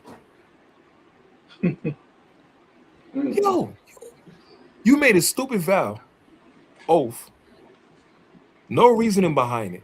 You didn't understand the time. Everything was bad time. You're on the battlefield, distressed and all of this stuff. Instead of you saying the enemies of God, you say your enemies. A damn narcissist. You say even Jonathan. If Jonathan did it, I'm killing him too. No sense of reasoning. Jonathan didn't hear the oath and all of this stuff. So you didn't give him no pass. Your own son. You didn't show no mercy. Right? And they say, yeah, surely he didn't even hesitate. You see what I'm saying? This is a narcissist. He didn't even look back at the oath that he made and see it was a wise or a stupid idea. Huh? Read on. And the people said unto Saul, shall Jonathan die, who hath wrought this great salvation in Israel? God forbid. You see how the people stood up for Jonathan? God. They're like, this nigga crazy. They're like, you losing your mind. You about to kill your own son? The same one that helped you get the victory from the Lord? Saul was already going the hell off. So the people gotta speak sense into Saul, like, yo, you wilding, you bugging. You gonna kill your own son? Read on. God forbid. As the Lord liveth, there shall not one hair of his head fall to the ground. And you see what happened? What is about to happen? An insurrection. Or like a coup d'etat. An overthrow. Why? Because this is a king that's making stupid decisions. Huh? To the point you about to sacrifice your own son because of your stupid decisions. Instead of you taking accountability, admitting that you messed up, you willing to kill your own son who was willing to take accountability and still defend you. So the people had to rise up and defend his son. And told Saul, like, yo, you ain't gonna touch your head on your own son. That's how wicked this nigga was moving. All logic and reason gone. So the Lord put the spirit on the people to defend Jonathan, who was a righteous man. Read on. And the people said unto Saul, shall Jonathan die, who hath wrought this great salvation in Israel? God forbid. As the Lord liveth, there shall not one hair of his head fall to the ground. For he hath wrought with God this day. So the people rescued Jonathan, that he died not. See that? So the people had to rise up against this damn tyrant, narcissistic idiot king who was Saul, who showed no mercy to his own son, because the people recognized this nigga's he's bugging. We didn't have to fast at this moment. You got to set the moment in time, and everything got to be perfect timing, and consider everybody. Now, damn near pushed them to sin, to where they was starving to death while still on a battlefield, and now they ate animals with blood in it, all of this stuff. You think they wasn't furious? You know what I'm saying? All because of stupid decision that Saul made. Huh? So from there, let's get another example. Because we're going to talk about this one with 1 Samuel 18. Let me see. Let me see. Matter of fact, let's go to 1 Samuel 20, because 18 would be different. Touch on another example with how Saul, with his narcissism, dealt with his own son Jonathan. Right? 1 Samuel chapter 20. And let's go to verse number 20. Verse number 30. 1 Samuel 20 and verse 30. Read 1 Samuel chapter 20 and verse 30. Then Saul's anger was kindled against Jonathan, and he said unto him, Thou son of the perverse, rebellious woman, do not I know that thou hast chosen the son of Jesse to thine own confusion, and unto the confusion of thy mother's nakedness? Right. So what happened? So quick thing. Saul was talking with Jonathan about David, right? He was asking, where is David? Remember that story, Yak? Right? He was asking, where is David? And what happened? David didn't show up to the new moon. Why? Because Saul was trying to kill him. Saul was looking for a way to scheme at David and try to kill him. Right? And David understood that. And guess what? Jonathan understood that, because Jonathan understood what? His father was moving as a wicked man. And he's trying to attack and trying to kill a righteous man who ain't do nothing wrong to him. But with this nincompoop, crazy-ass narcissist, if things don't go his way, he's willing to destroy everybody, even his own son. Right? So now he's cursing out his son. Read that again, King. Then Saul's anger was kindled against Jonathan, and he said unto him, Thou son of the perverse, rebellious woman, do not I know that thou hast chosen the son of Jesse to thy own confusion, and unto the confusion of thy mother's nakedness? So he's saying, don't you think I don't know that you chose David over your own father, right? Son of confusion, right? Of your own mother, and he's cursing out his own wife, Jonathan's mother. Why? Because he's mad that he didn't get a chance to kill David. And he wants Jonathan to side with him. And John like, hell no, you wrong. Okay? Right is right and wrong is wrong. You're wrong. You know? For as long as the son of Jesse liveth upon the ground, thou shalt not be established, nor thy kingdom. Wherefore now send and fetch him unto me, for he shall surely die. So he wants Jonathan, who's a righteous man, to go and get this righteous man and bring him to the wicked man so the wicked man could kill him? You crazy? Man, what is that? Go ahead, King. Oh, Slocky, no. You want to say something? Go ahead, Art. No, I was to say the math with that. God. So what is that? That's the thought of a narcissist. I want to do it my way.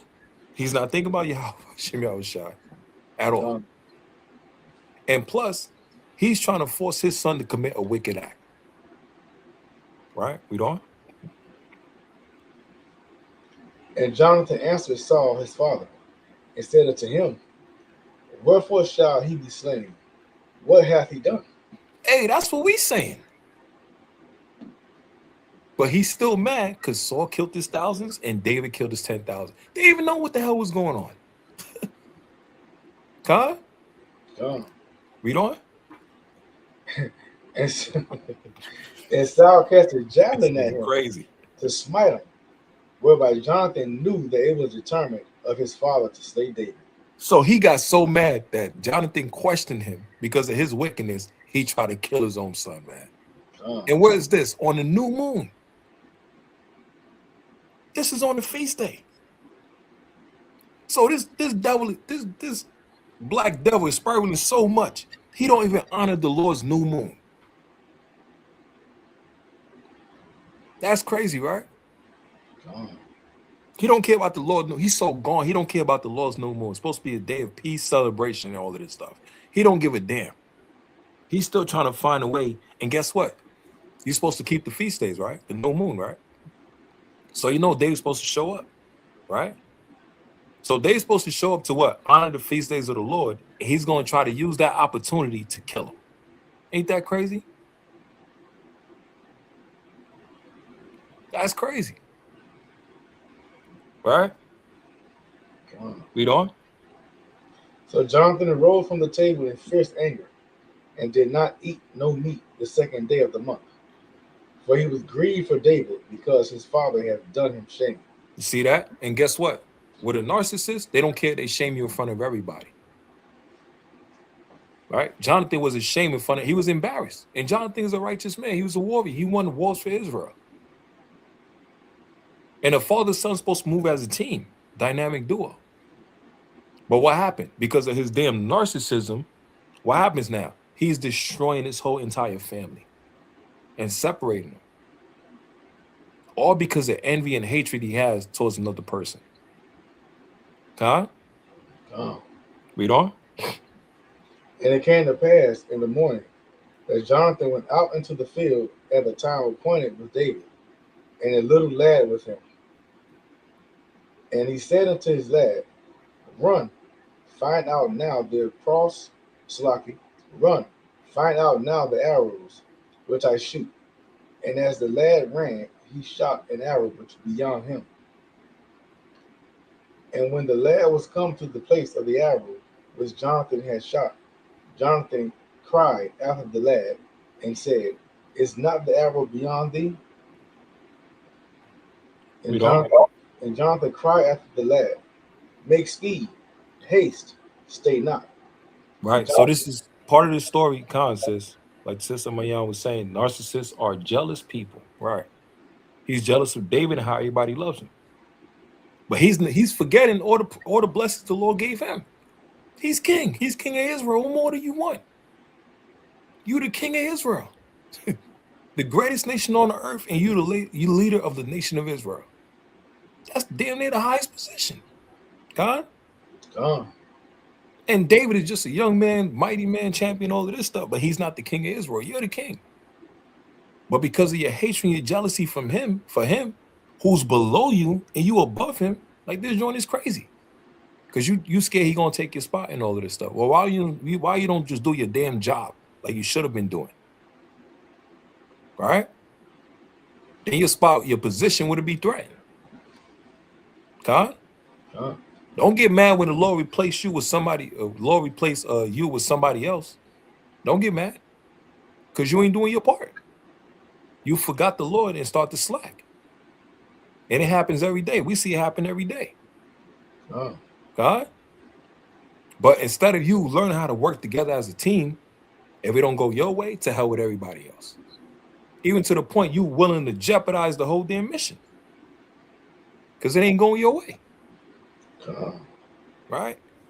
Let's get Slakia. Let's get 1 Samuel chapter 22. So that was a quick one with Saul and Jonathan, how he dealt with his own son and all of this stuff. We dealt with Saul dealing with David, Saul with Jonathan. And now let me show you how Saul dealt with the people through narcissism. 1 Samuel chapter 22 and verse number, let's see. Verse number 6. 1 Samuel 22 and verse 6. When Saul heard that David was discovered, and the men that were with him, now Saul abode in Gabar under a tree in Ramah, having his spear in his hand, and all his servants were standing about him. We on? Then Saul said unto his servants that stood about him, Hear now, ye Benjamites, with the son of Jesse, give every one of you fields and vineyards, and make you all captains of thousands and captains of hundreds. All right, what is this man doing? Bribing. He trying to what? Bribe. He trying to bribe the people. This nigga here. Right? Sons of Benjamites. Right? He know how to talk, boy. Now he politic. Hey, don't forget, man. We Benjamin. Let's stick together. Right? We're the top tribe right now. Right? He said, well, will David give you lands and all that? Yeah, he can't give you that. He's not the king. You see what I'm saying? He's not the king. He don't have the position or power to do that. But you treated him like he's the king, like he's the enemy and all of this stuff. And he's just trying to serve you and serve the Lord. Read on. Narcissists would do that. They're gonna find a way to bribe you to keep you close to them. Huh? That all of you have conspired against me, and there is none that showeth me that my son hath made a league with the son of Jesse. So hold on. He's gonna blame. Like this is crazy. Read on that. And there is none of you that is sorry for me. Read that again, bro. And there is none of you that is sorry for me. You see? How they want what? They want you to be sorry for them. Right. Nobody care about me. Everybody don't hear it. Nobody's sorry. You a narcissist. You blaming everybody for your hatred and your envy and your wickedness towards another person. Read on. Showeth unto me that my son has stirred up my servant against me to lie in wait as at this day. You see that? He said, my son have stirred up the servant against me to lie in wait. He thought David was in the cut trying to kill him. He a damn liar. When David was in the cave to Absalom and Saul went to use the bathroom, David was behind him. He's like, yo, he cut a piece of his garment like, yo, I could have killed you. David wasn't lying in wait to scheme on Saul. He was lying in wait to hide, to run, to get the hell away from Saul. God? He was trying to get away from him. But he had a peep. He's a man of war, of the battlefield. He had a peep to see where Saul is going so I can go the opposite. God? This nigga lying, just twisting things up, twisting the whole story and making the people feel bad for him so they could be on his side. Like a politic, like a politician. Read on. 9, verse 9. Then answered Doeg the Edomite, which was set over the servants of Saul. Now hold on, man. How the hell you got an Edomite over your own people? Doeg the Edom. How you got an Edomite? So you treat your people like shit, but you keep your enemies close. You keep the actual natural enemy you're supposed to wipe out. You give them a position to rule over your people because he's going to do what you tell him to do, but it's going against God. But you don't got no problem with it. You have no logic, but you're allowing this snake to come next to you. You don't consider his mindset. It's like a black man putting a white police officer over a black neighborhood. You don't consider he has no empathy for your people. He don't have no consideration. He don't care about people starving, hungry, on drugs and all of this stuff. He's going to shoot first and act later. You don't consider none of that? That's a damn narcissist. God? Read on.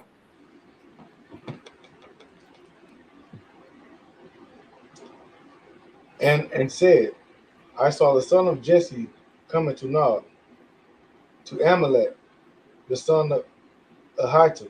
Yeah, so he's on it. Doeg the Edomite is on it. He's snitching immediately. Anything Israel do, he's snitching. Didn't Esau do that? When the Babylonians came to capture us, they was in the cut waiting, and some of our people ran, and they came and captured them and brought them straight to the Babylonians. They show no mercy. And this is who Saul got over his people. You know? And he inquired of the Lord for him, and gave him victuals, and he gave him the sword of Goliath, the Philistine. See, the sword of Goliath, the Philistine. Read on.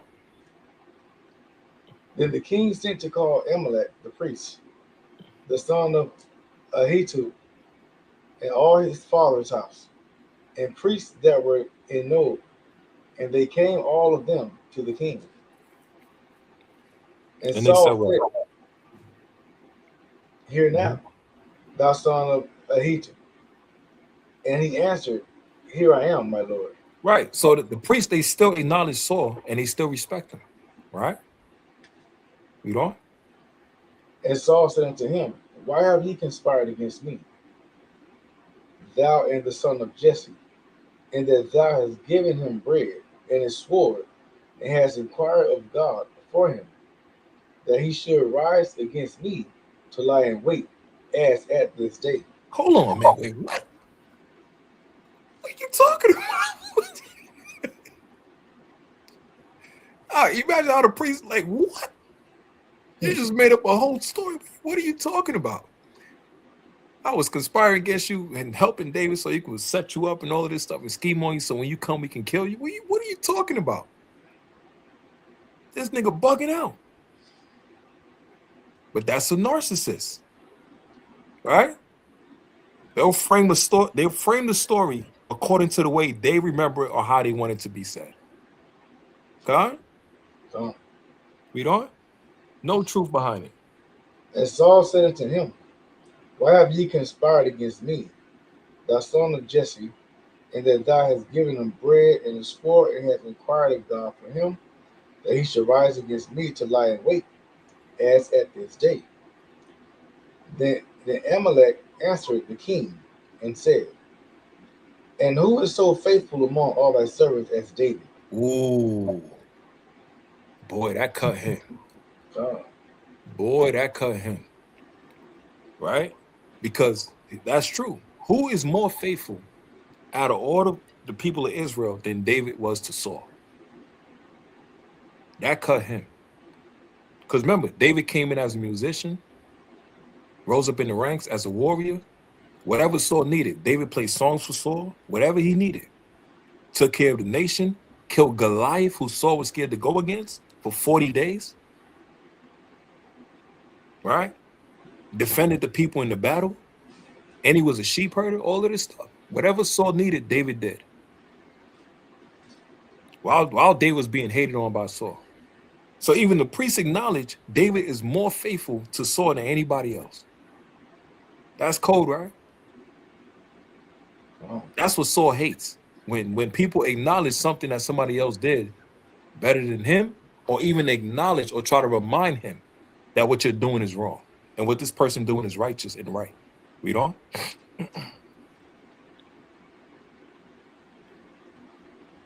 Which is the king's son-in-law, and goeth at the bidding, and is honorable in thy house. Look at that, man. He like, yo, that's your son-in-law. And he's so mighty and he's faithful, and whatever you need, he got you. Priests just talk like shit. I wish that was my damn son. You know what I'm saying? And he says what? An honorable in thine house, a man of honor, integrity, even to the point that he was like, yo, this guy David's a problem. They acknowledged how mighty David was. He wasn't looking for none of that.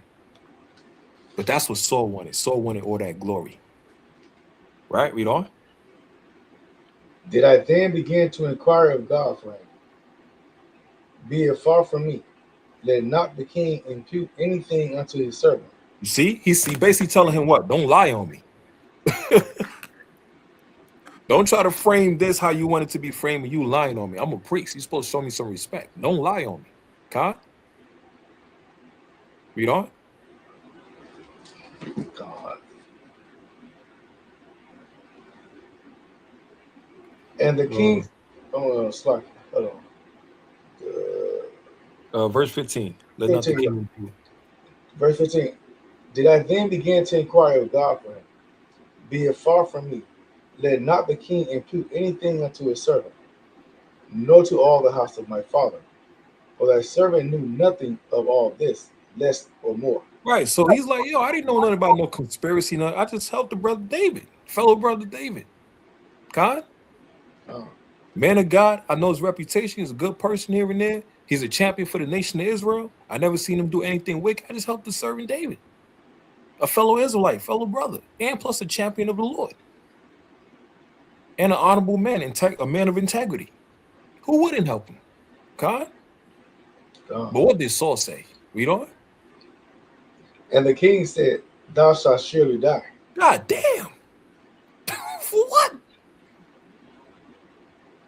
So he just everything the priest just said, he just went out of one ear, from one ear out the other.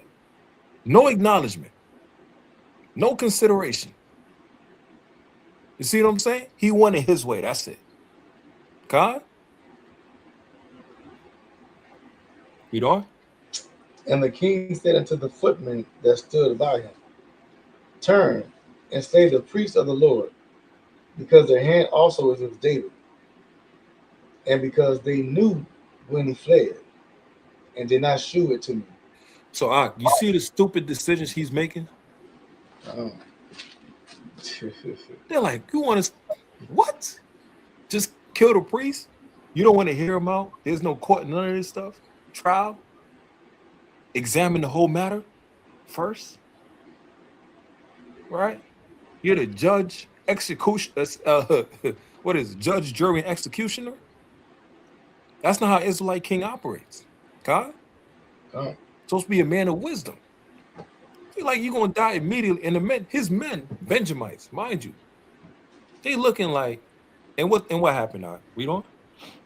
But the servant of the king would not put forth their hand to fall upon the priests of the Lord. You see why? Because they're like, this nigga crazy. He wilding. We in hell no. We's not putting bloods on our hands of priests, righteous men. You trying to condemn us and our whole family for doing that? Right? This is a narcissist. He don't have his way. He want everybody to go. He want to kill everybody. Stupid decision. Selfish, self-centered. Right? Oh. Going against God. Read on. And the king said to Doeg, "Turn thou and fall upon the priests." And Doeg the Edomite turned, and he fell upon the priests, and slew on that day 85 persons that did wear linen ephod. But look at that. But guess who's happy to do it? That Edomite.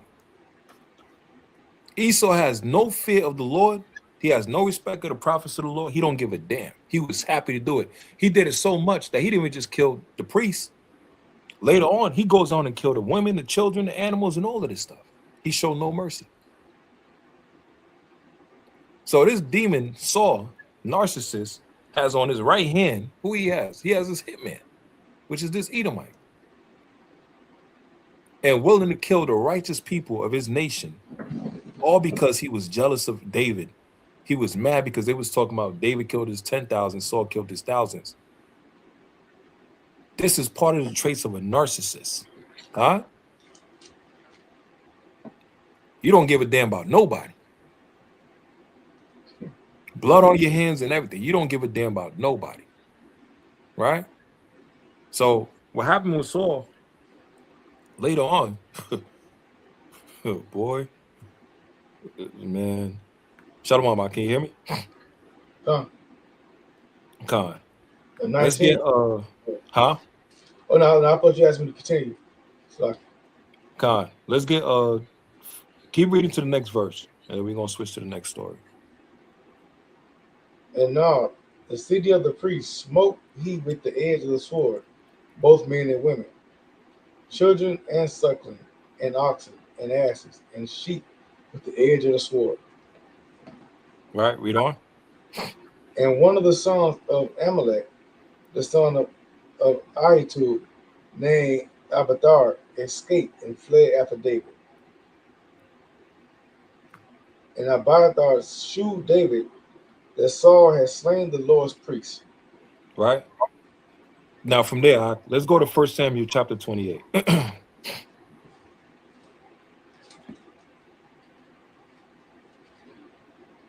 1 Samuel chapter 28 and verse number 5. 1 Samuel 28 and 5. And when Saul saw the host of the Philistines, he was afraid, and his heart greatly trembled. And when Saul inquired of the Lord answered him not, neither by dreams, nor by Urim, nor by prophets. So what's happening now? The Lord ain't dealing with Saul. He's not showing him no dreams, visions, signs. He's not speaking to him at all and nothing. He's not giving him any heads up, hints, or whatever, right? So now Saul is desperate, right? Read on. Then Saul said unto his servants, Seek me a woman that hath a familiar spirit, that I may go to her and inquire of her. So hold on. Because the Lord ain't dealing with Saul. What did he start to lean on towards more? Witchcraft. Witchcraft. Watch out for a damn narcissist. Because if they can't have their way, the Lord ain't dealing with them, they're going to find different means. Like a lot of our brothers and sisters. They go back to the church. They can't have their way. They try to usurp a damn camp. Leadership and all of that stuff. They can't have their own way. They start to wax worse and worse and worse. Con? Now he's dealing with witchcraft. Read on.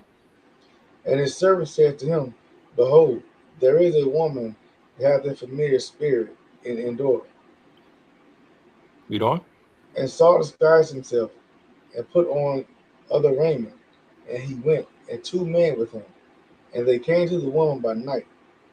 And he said, I pray thee, divine unto me by the familiar spirit, and bring me him up, whom I shall name unto thee. So now he's dealing with witchcraft. He's waxing worse. Envy and hatred towards your brother and your nation. Slaughtering the priests. Ready to kill your own son because you're willing to defend a righteous man. The Lord ain't dealing with you no more. So now you're going to double down on sorcery and witchcraft. Read on.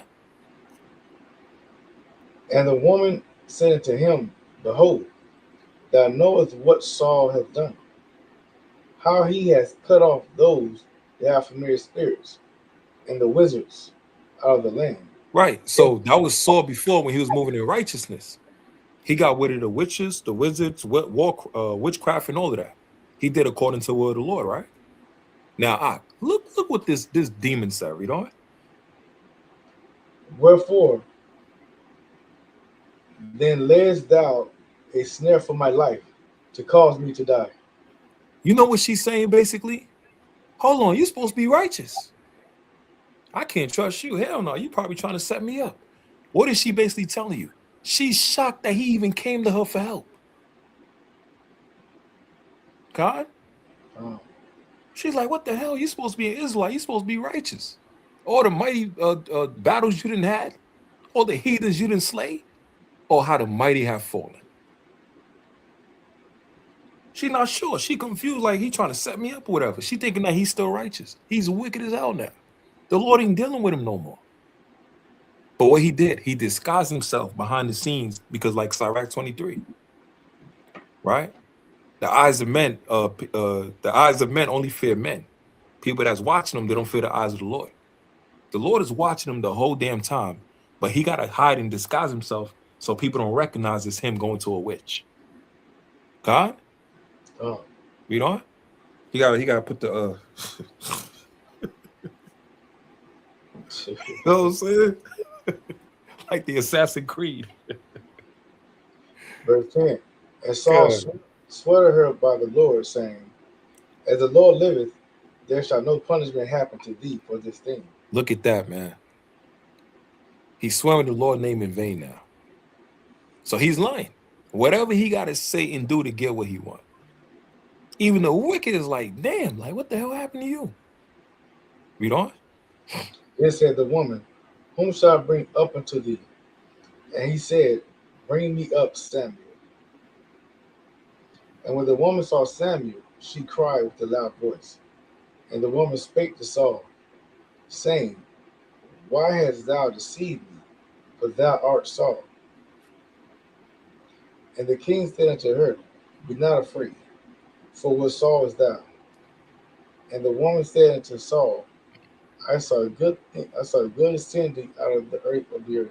Right. She saw gods ascending out of the earth. Who are the gods of the earth? The children of Israel. We're the children of God. Right? So this is what she's seeing through the spiritual realm. Right? Now from there, jump to verse number 15. 15. And Samuel said to Saul, Why hast thou disquieted me? to bring me up.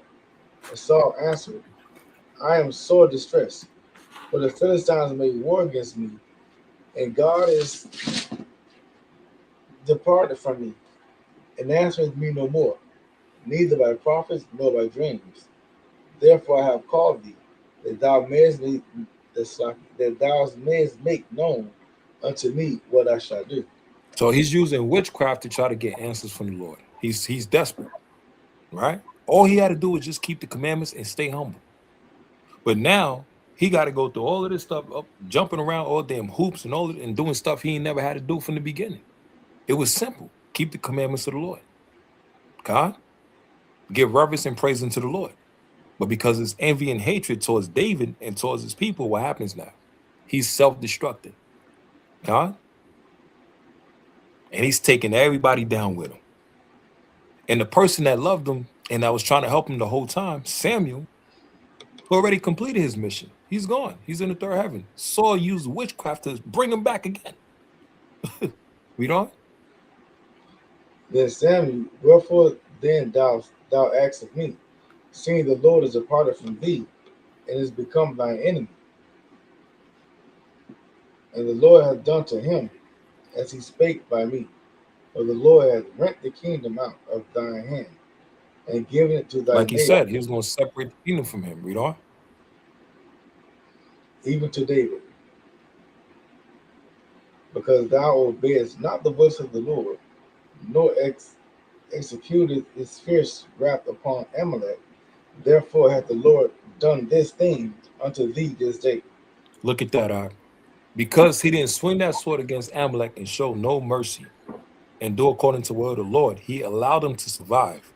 You allow your enemy to survive, and now look. Now you got witchcraft on you, spells on you, bugged out, you're losing your damn mind, all because you couldn't follow a simple order of the Lord. And because you show more mercy to your enemies than your own people, you show more mercy to a damn Edomite and allow them to live, and now you moving like a damn raging dragon to slaughter your own people. And now the Lord took everything away from you. Right? Now from there, let's get 1 Samuel chapter 31. So this is what happened with Saul. 1 Samuel 31 and verse 1. 1 Samuel 31 and 1. Now the Philistines fought against Israel, and the men of Israel fled before the Philistines, and fell down slain in Mount Gabar. And the Philistines followed hard unto Saul, and upon his sons. And the Philistines slew Jonathan, and Abinadab,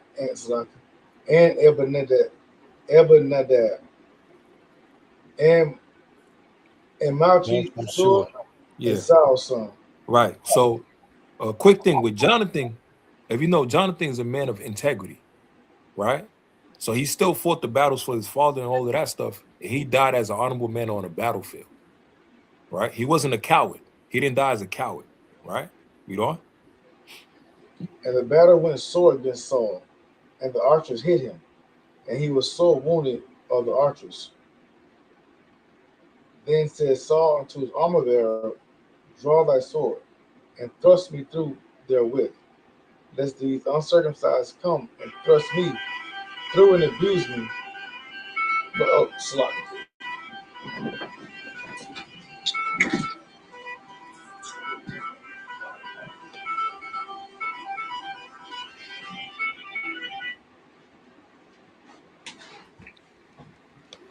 All right, Khan, can you hear me out?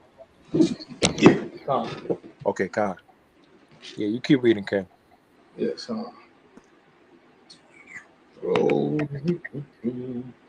verse 4, man. Verse 4. No slacking. Verse 5. I finished up 5. Verse number 4. Verse number 4. Then said Saul unto his armor bearer, draw thy sword, and thrust me through therewith, lest these uncircumcised come and thrust me through and abuse me. So hold on, man. So this man, even on a battlefield, he didn't want to die like a man on a battlefield. Right? He tried to get somebody else to do it so he could blame them. Khan? Jonathan fought on the battlefield. He died as a man of integrity. So even in his death, still didn't want to take no accountability. Read on.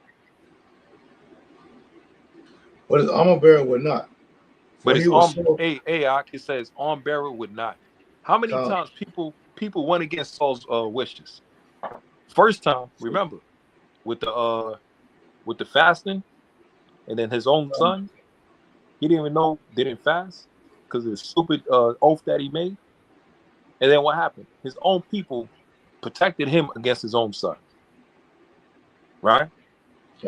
Now, the second time with the priests, when they was telling with the priests to slay the priest, and his own people said, no, he wouldn't. No, I'm not. This is stupid. I ain't doing it. Right? And now this one right here is own armor bearer.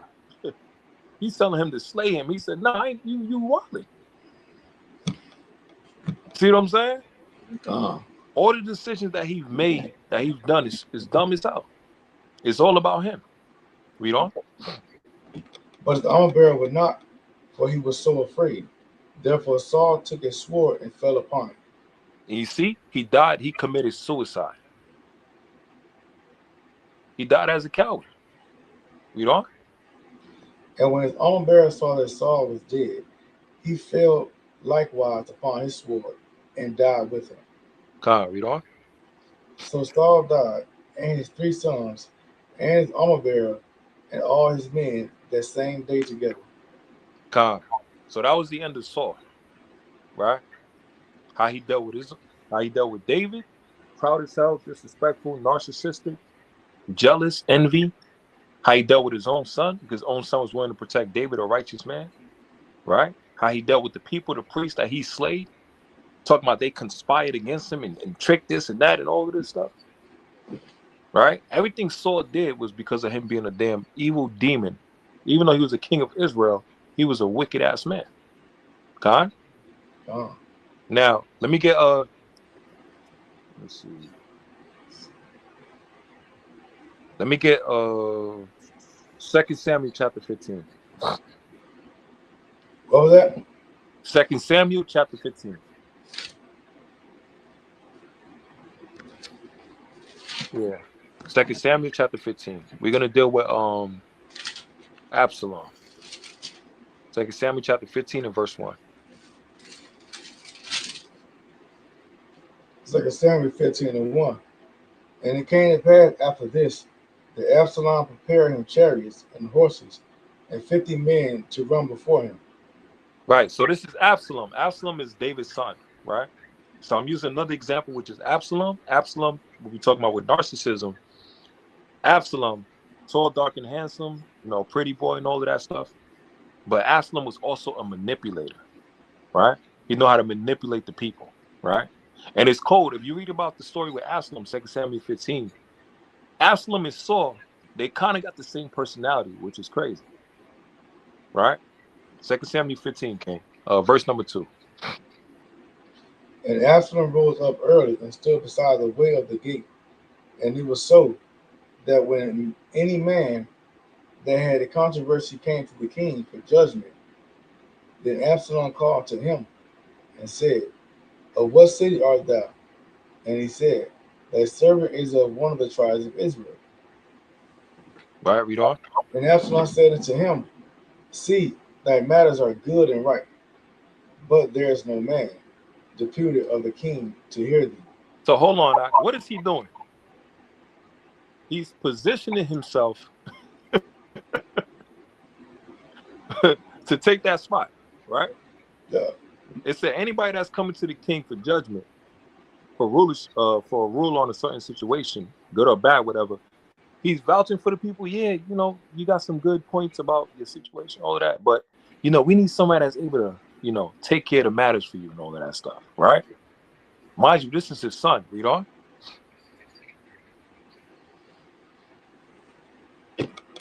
And Absalom said unto him, see, thy matters are good and right, but there is no man deputed of the king to hear thee. Absalom said, moreover, oh, that I were made judge in the land. That he was made what? Judge in the land. So he wanted to be judge in the land. Read on. That every man which hath any suit or cause might come unto me, I would do him justice. Right. So that was his reasoning, right? He said, they got to make me judge in the land. He wanted that position. Make me judge in the land. So anybody that had an issue, I got you. I'm going to get it right. I'm going to make sure everything's on point. I got this, right?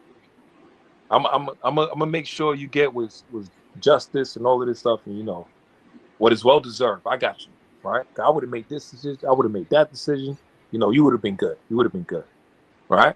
So what is he doing? He's undermining his father. Okay, read on. And it was so that when any man came nigh to him to do him obstinance, he put forth his hand and took him and kissed him. And on this manner did Absalom to all Israel that came to the king for judgment. So Absalom stole the hearts of the men of Israel. This is a damn narcissist. Who they all coming for? King. David, the king. But who's there right there? Who's there in front of the gates that's coming in and accepting all the people? They can gather the popularity of all the people so they can show favor unto him. His own son, Absalom. Right? Mm-hmm. And most of the stuff, David don't know what's going on. Right? But it's all about him. He's trying to steal that spot, that position. Right? Read on.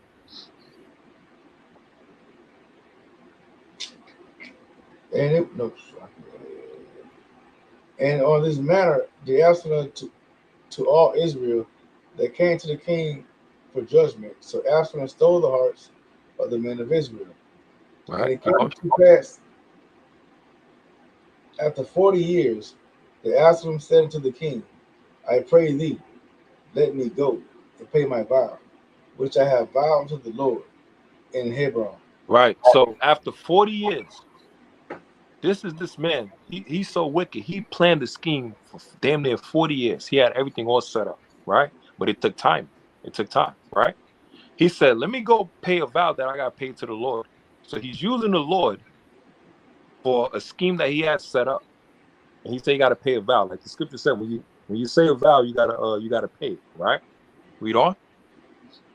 For that servant vowed a vow while I dwell in Gabar in Syria, saying, if the Lord shall bring me again indeed to Jerusalem, then I will serve the Lord. Now, what happened with this?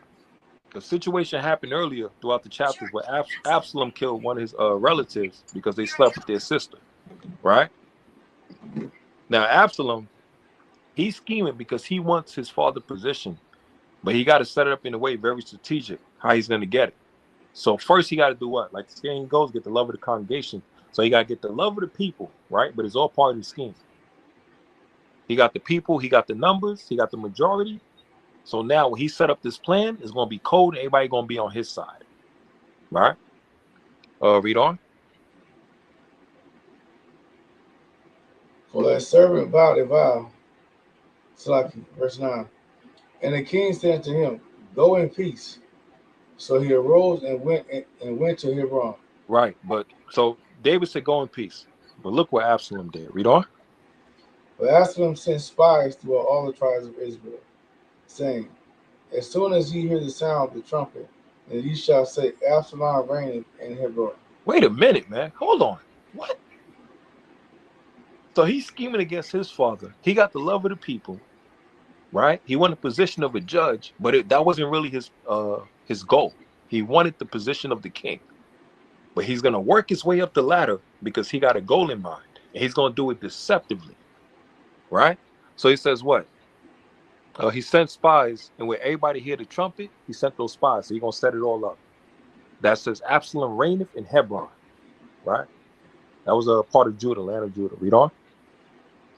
But Absalom sent spies to all the tribes of Israel, saying, as soon as you hear the sound of the trumpet, then ye shall say, Absalom reigneth in Hebron. And with Absalom went 200 men out of Jerusalem that were called, and they went in their simplicity, and they knew not anything. And they knew not what? Anything. They didn't know what was going on. He was using them the whole time. He was very deceptive. God? They didn't know what was going on. Read on.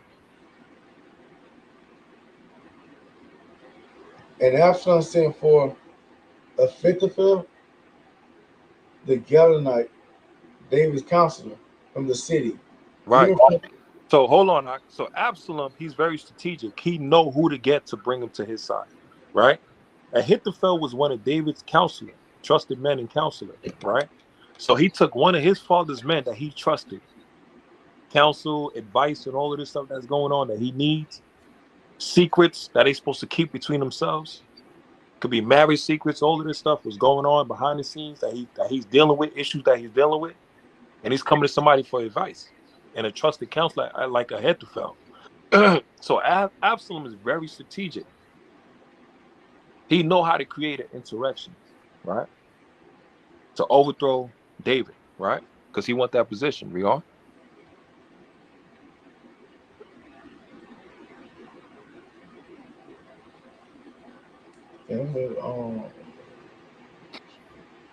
Verse 12.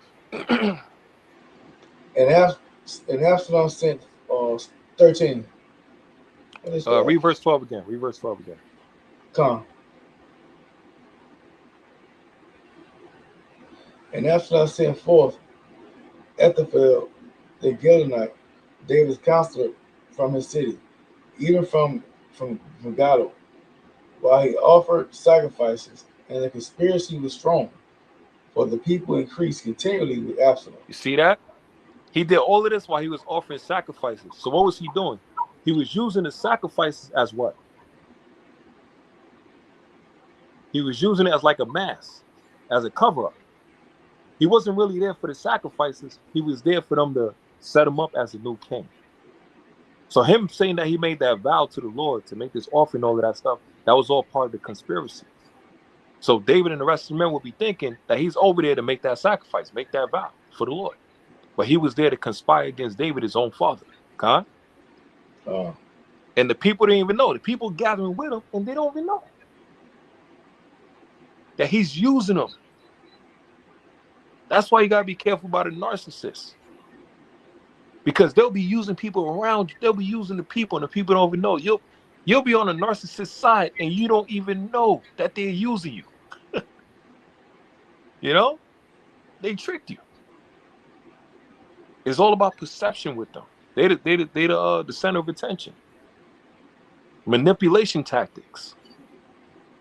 Right? And it says the conspiracy was strong. Why? For the people increased continually with Absalom. They all gathered with him. Because remember, what happened less than about 40 years ago. He started to build a good rapport with the people and all of this stuff. Hey, we got to make him a judge, man. Everybody love him. Everybody's looking at the numbers, the majority. They're like, man. Right? And a lot of times, just because you might have the numbers or more people's on your side, that don't mean you're right. That don't mean you're telling the truth. Okay? Just because you have more of the numbers, that don't mean you're telling the truth. Because that's a lot of people that's been deceived by you and your trickery. Right? Look what happened with Slakia. Look what happened with Daniel and Susanna and the two elders. Two elders of high reputation and all of that stuff, but they were freaks. They tried to molest Susanna behind the scenes, and guess what? They had the power of the people. But what happened? Daniel, who was of a lesser, he stood up for the sister. He told her, like, yo, we gotta take y'all two and separate y'all two and see who's right and who's wrong. If y'all story matches. Right? Now these elders, what happened? They had the majority of people with them and all of this stuff, and people believe whatever they say and all of that, but behind the scenes they were wicked as hell. But who was in the right? The person that everybody looked over or least expected, who was Susanna. Okay? And she was in the right. She was innocent. Right? So there's so many examples throughout the Bible. Just because you have the numbers, that don't mean you're always right. Right? So it says in Absalom, read verse number 11, King. Slakia. Verse number 13. Slakia. And there came a messenger to David, saying, the hearts of the men of Israel are after Absalom. See that? So David always had people around that still supported him. And they starting to see, like, what the hell? Everybody is falling for Absalom. Everybody loves Absalom. What's going on here? Something is different. Something is weird about this. Read on. And David said unto all his servants that were with him at Jerusalem, arise, and let us flee, for we shall not else escape from Absalom. Make speed to depart, lest he overtake us suddenly, and bring evil upon us, and smite the city with the edge of the sword. You see, and they knew Absalom was a man that would show no mercy. The same as with Saul, the same mentality. If he couldn't have things his way, everybody got to go. But he got the love of the people. Very manipulative, right? And with him, it's about perception, how everybody looks at him. But guess what? It's all an act. It's all a role. It's like these politicians, right? Everybody loved Trump, believed in Trump, and all. Yeah, he's going to do this. And now look at him now. Look how he's moving. The real devil. Ain't showing nobody no mercy. You going to get down and lay down. Obama too. Everybody love Obama, right? Love of the people. Speak smooth, calm. Got some style. But come to find out, he killed more people as president with drone strikes than damn near even Trump, right? But he got that nice smile that everybody falls for and believes him, right? And with a narcissist, they'll use whatever they got to make the people feel good, make the people feel like, yeah, this is a good person. This is a good brother or sister. But it's all part of a tool. It's part of their trick. Khan? And remember, with Absalom, everybody was talking about it. He had long hair, right? Beautiful hair and all of that stuff. Tall, dark, and handsome, like I was saying earlier, right? Look good on the outside, but he's a demon on the inside. And very manipulative, right? Read on. And the king's servant said unto the king, Behold, thy servants are ready to do whatsoever my lord the king shall appoint. And the king went forth, and all his household after him. And the king left 10 women, which were concubines, to keep the house. And the king went forth, and all the people after him, and tarried in a place that was far off. And all the servants passed on besides him, and all the Sherethites, and all the Pelethites, and all the Gittites, 600 men, which came after him from Gath, passed on before the king. Right? So now what happens? Slakia. So what happened from this point? Everybody got to leave. They got to go. David got to abandon ship, right? He got to leave the kingdom and all of that stuff because Absalom is coming fast as hell, and he's coming in to try to kill his pops, right? He got the people with him on his side. He got the numbers. He got the people admiration, all of this stuff, and he got to get the hell out of Dodge now, right? Now from there, let's go to 2 Samuel chapter 16, King. 2 Samuel chapter 16 and verse number 22. 2 Samuel 16 and 22. Right. Or you can start at 21. You can start at verse 20, King. 20? Yeah, start at verse 20. Then said Absalom to Ahithophel. Give counsel among you what we shall do. So Absalom is coming to David's counselor, who's Ahithophel, right? One of his best counselors, and he's coming in for wisdom. But the wisdom he's going to give him is on the left-hand side. It's a part of manipulation, right? And deceit. Read on. And Ahithophel said unto Absalom, Go in unto thy father's concubines, which he hath left to keep the house, and all Israel shall hear that thou art a whore of thy father. Then shall the hands of all that are with thee be strong. So the advice he gave Absalom is go and sleep with your father's concubines, so that the people would know now that the Lord is dealing with you. Khan is all perception, manipulation. This is all what it is. Shalom, shalom, King. It's all manipulation. This is part of narcissism, right? Go and hang out with this crowd. Go and hang out with these people. Go and mingle with these brothers and sisters and all of this stuff. So now people is looking at the perception like, yo, all right, damn, this person's increasing. The Lord is dealing with him. This person got this rib and that person, this sister dealing with this new husband or man, whatever. This brother got 3 or 4 wives and all of that stuff. The Lord is dealing with him. But it's all perception. Read on.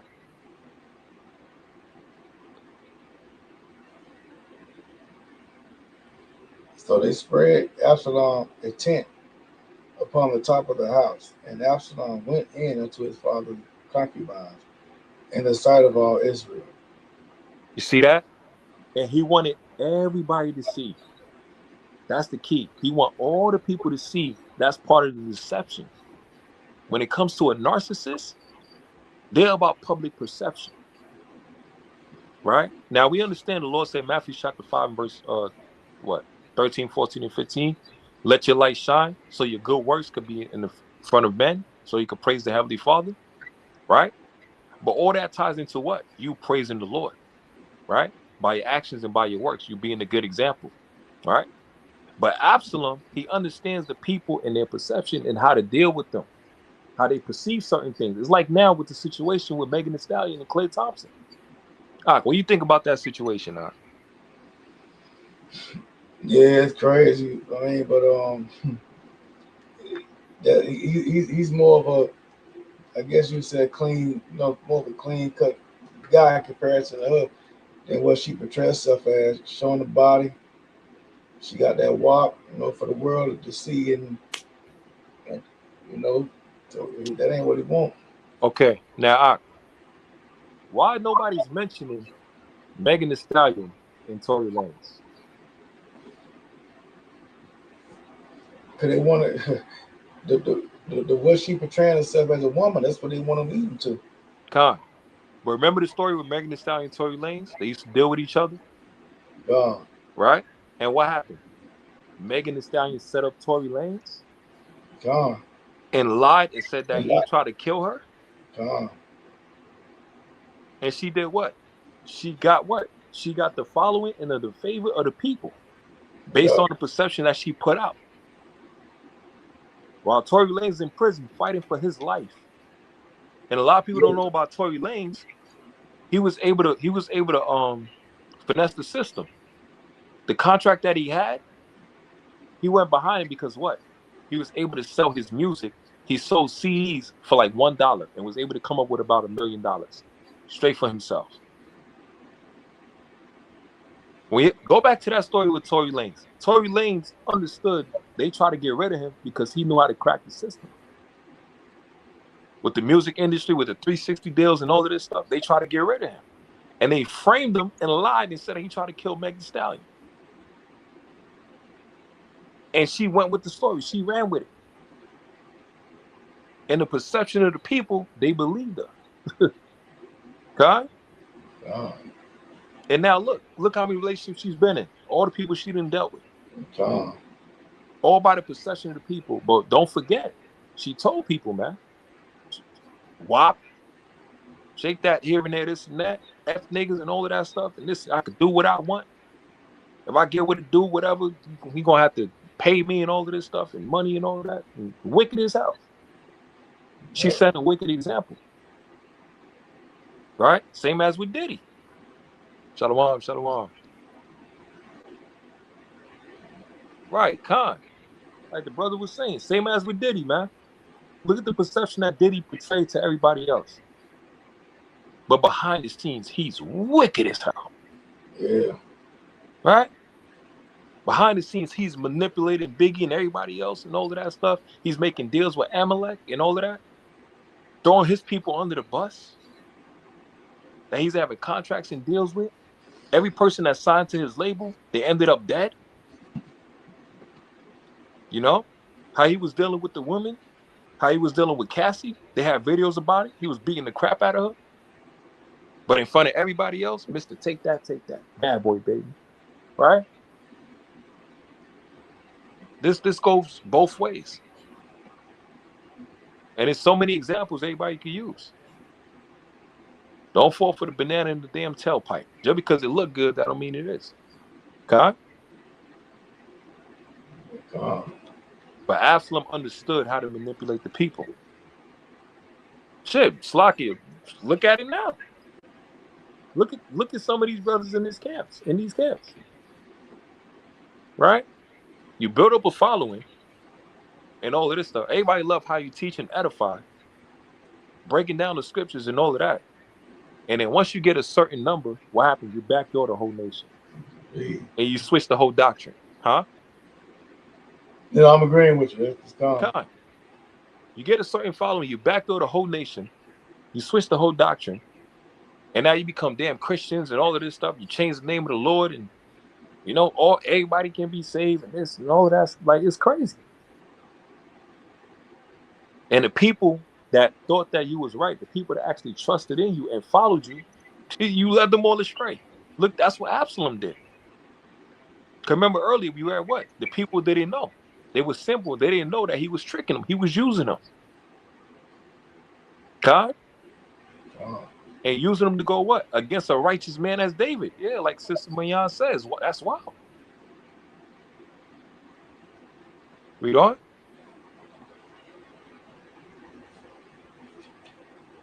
Verse 22. So they spared Absalom, attend upon the top of the houses, and Absalom went in unto his father's concubine in the sight of all Israel. Yeah, that's like you putting pictures all over social media and all of this stuff, and you want things to be perceived how you want it to be. You're a manipulator. You're a manipulator. You're not being sincere. You're not being honest. You're not being genuine. You're scheming and all of that stuff. You a goddamn manipulator, a narcissist. And people like that, they don't fear the Lord. It's all about them. Me. My how I do things and all of this stuff. My name is bigger than Israel. All of this. It's all about them. Okay? Now, a person may say, read the next verse. All right. Slash, read the next verse. And the counsel of Ahithophel, which he counseled in those days, was that if a man had inquired at the oracle of God, so was all the counsel of Ahithophel, both with David and with Absalom. You see? So what happened? They was prospering. You see what I'm saying? Remember we read the story about Saul when he told the priest that you inquired of God for David, and the priest was like, "What are you talking about? What are you lying about me for?" Right? Like they said, Ahithophel, the type of wisdom on the left-hand side, the schemes and the tactics that he was giving Absalom, it was like the Lord was dealing with him. He made all the right moves. Getting money, increased funds, all of this stuff, new followings, all of this stuff. New signs and pictures and new camp names and all of that. They looking fire and all of that. Right? This the new camp on the block. This new people on the block. And that was all part of the finesse, the deception. And he got the people in the palm of his hand, manipulating everybody. Like, you hear me? Oh. And he's manipulating everybody. Everybody like, damn, man, they got a new sign, new symbol. Man, they on fire. The Lord is with them and all of that. Not realizing this nigga is the devil the whole time. He's just an evil genius. He know how to manipulate the people. He know what picture to put out there, what post to put out there. Right? That everybody bite. Oh, man, clickbait. You know how to put out the clickbait. A damn evil genius. Making all this money, breaking back. But he has no love for the people. It's all about him. It's all about her. Okay? Let's get 2 Samuel chapter 15. Block it. Chapter 14 and verse number 25.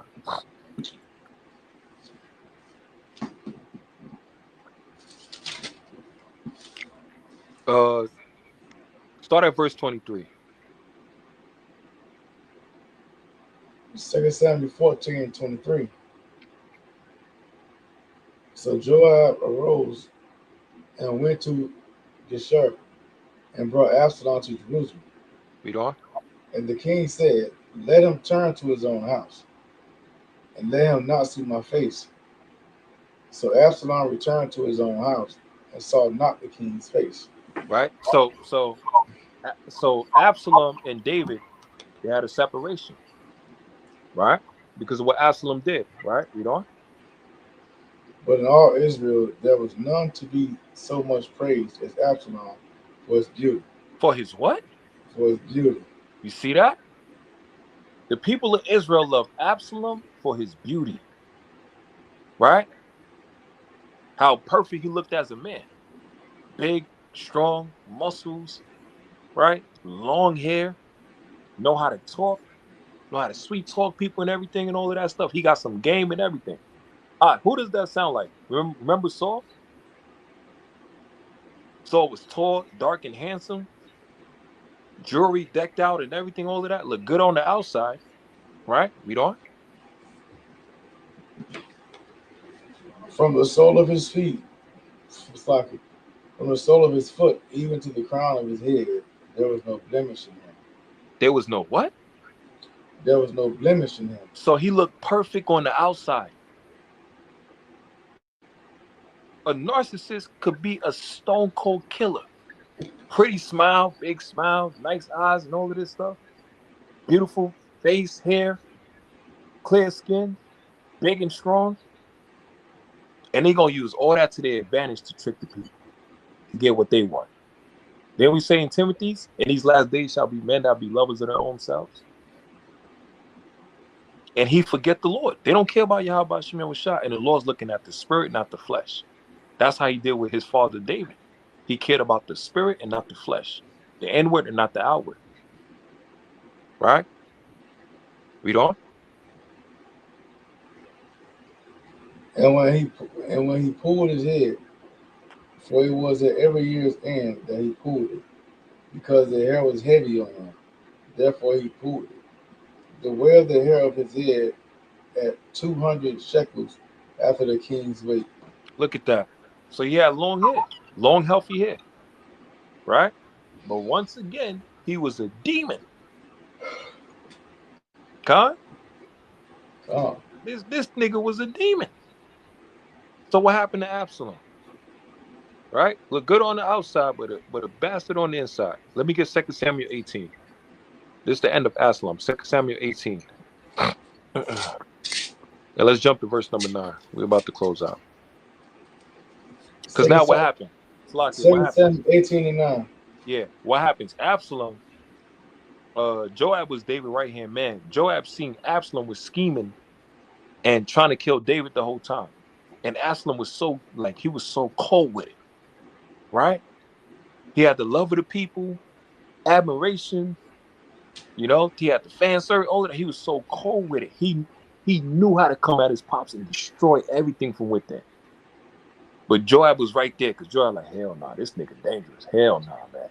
If we let the people trust him, it's all for us. Everybody for hook, line, and sinker for this devil, and they have no idea how wicked he is. That's like our people, how we look at Esau today. You speak bad against the white man, now we the devil. You call out his BS and what's going on, it's the sneaky tactics he does behind the scenes. And now we're the enemy. Imagine your own people. Like, same thing with Absalom. Look at these wicked ass leaders. Right? Look at these wicked ass celebrities. $1 million, $1 billion, and all of this stuff. And they got all the riches of this world, the life and clothing, food, drinks, and everything. Look at Diddy. Ciroc. Look healthy, strong, skin glowing, and all of that stuff. But look what he's doing behind the scenes in closed doors. Molesting men. Abusing women. Having crazy orgies and all of that stuff. Forcing men into homosexual activities. All of this wickedness that they've been doing. But the limelight, everything look all bright and nice. Lavish life. Right? Read on. Oh, shit. Verse 9. And Absalom met the servants of David, and Absalom rode upon a mule, and the mule went under the thick bough of a great oak, and his head caught hold of the oak, and he was taken up between the heaven and the earth, and the mule that was under him went away. So Absalom is riding on like a mule, say a horse, whatever, and his hair, right? His hair get caught on the tree. How long his hair get caught on the tree? Perfect, right? Read on. And a certain man saw it and told Joab, and said, Behold, I saw Absalom hang in an oak tree, in the oak. And Joab said unto the man that told him, and behold, thou sawest him, and why didst thou not smite him there to the ground? So Joab like, nigga, you found him? This damn traitor, this wicked bastard, we finally got him, and you just let him live? We finally got this corrupted demon, and you just let him rock? Because remember, Absalom, he moved as a man of wisdom. Same as his pops, wise as hell, but he's on the left-hand side. It was hard to catch him because he had other people doing his dirty work on certain things. He was using the people. Right? Read on. I will have given thee 10 shekels of silver in a girdle. And the man said unto Joab, though I should receive 1,000 shekels of silver in my hand, yet I would not put forth my hand against the king's son. And you know it's crazy, right? Because remember with Saul, same thing with Jonathan, right? But this is different. Jonathan was righteous. Absalom is wicked. Read on. But they still respected the order of David because David was a righteous man. You see what I'm saying? When it came to Saul, he was wicked as hell, and his son was righteous. But in this instance, David is righteous and his son is wicked, but the men still respected the order of David because of the works that he'd done before. Read on. And the man said to Joab, though I should receive 1,000 shekels of silver in my hand, yet I would not put forth my hand against the king's son, for in our hearing the king charged thee, and Abishai and Ittai, saying, beware that none touch the young man Absalom. Right. So David told the men, don't touch Absalom. Right. But Joab mindset is like, yo, he's trying to kill everybody. Like, your son is a narcissist. He's a danger to the whole nation. He's trying to kill you, and you gonna let him kill you? And not just let him kill you, he's trying to kill all of us. And you allowing this to happen? What's that saying? Like you helping him is a word, is a specific word for it. You know what I'm talking about? An accomplice. You accomplice to it, basically. Kind. Your son trying to destroy us, destroy the nation, and you accomplish that. You allow him to get away with this stuff? Read on. Otherwise, I should have brought falsehood against my own life. But there is no matter ahead from the king, and thou thyself wouldst have set thyself against me. Then said Joab, I may not tarry thus with thee. And he took 3 darts in his hand and thrust them through the heart of Absalom, while he was yet alive in the midst of the oak. And that's what happened to Absalom. He died. They killed him. Right? So him as a narcissist, tall, dark, and handsome, nice smile, pretty eyes, and all of this stuff, long hair, right? From the outside, right? Look nice, look powerful from the outside. Beautiful smile, face shining and glowing. But he was a wicked man. And the Lord stopped him from any type of schemes that he was trying to set up against David, who was still a righteous man. And what happened now? The men of David, they're looking at him like, yo, like, you gonna defend this dude? You're not even gonna try to rebuke him or try to keep him in check? Because later on through the chapter, y'all read about that. David was fasting for his son Absalom, and Joab got pissed off. He's like, yo, bro, you was willing to watch this man kill us all, wipe us all out, because you didn't want to take accountability for his actions, what he was doing, and you should have kept him in check as a father, but you didn't want to do it. Okay? So that even showed the relationship between a father and a son, or a father and a child. If they don't see what their child is doing and the wickedness that they're doing and try to correct it. You know? Let's get one more, King. Are we going to close out? You still there, Ak?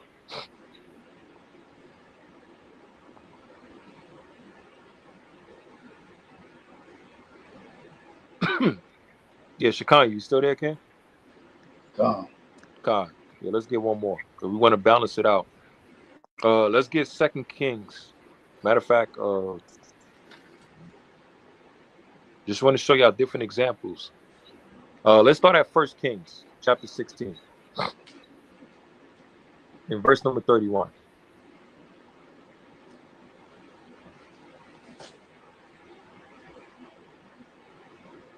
Say 16:31. Come. 1 Kings 16:31. Now, and it came to pass, as if it had been a light thing for him to walk in the sins of Jeroboam, the son of Nebat, that he took to wife Jezebel, the daughter of Ethabal, king of the Didonians, and went and served Baal and worshiped him. Right. So this is Ahab that married Jezebel, right? Ahab and he married Jezebel. Ahab is an Israelite, Jezebel is a heathen, right? Now from there, go to 1 Kings chapter 18.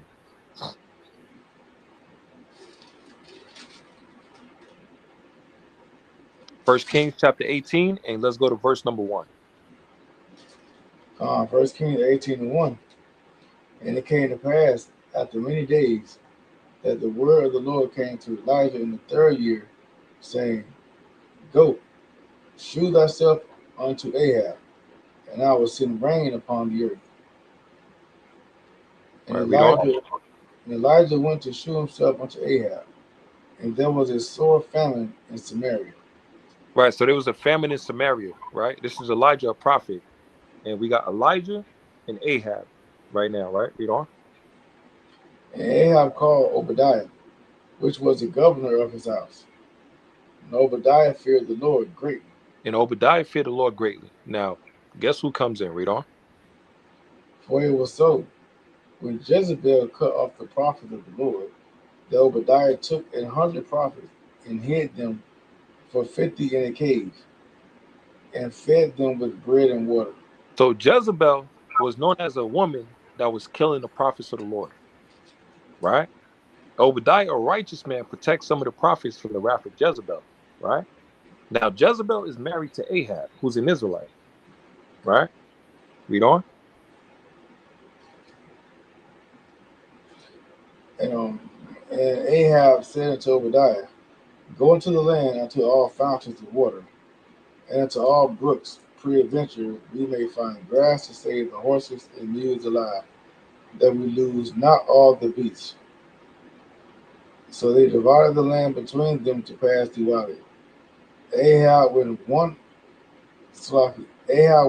way by himself, and Obadiah went another way by himself.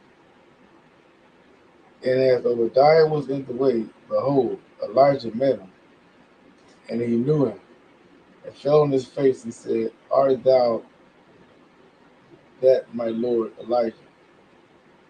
And he answered him, I am.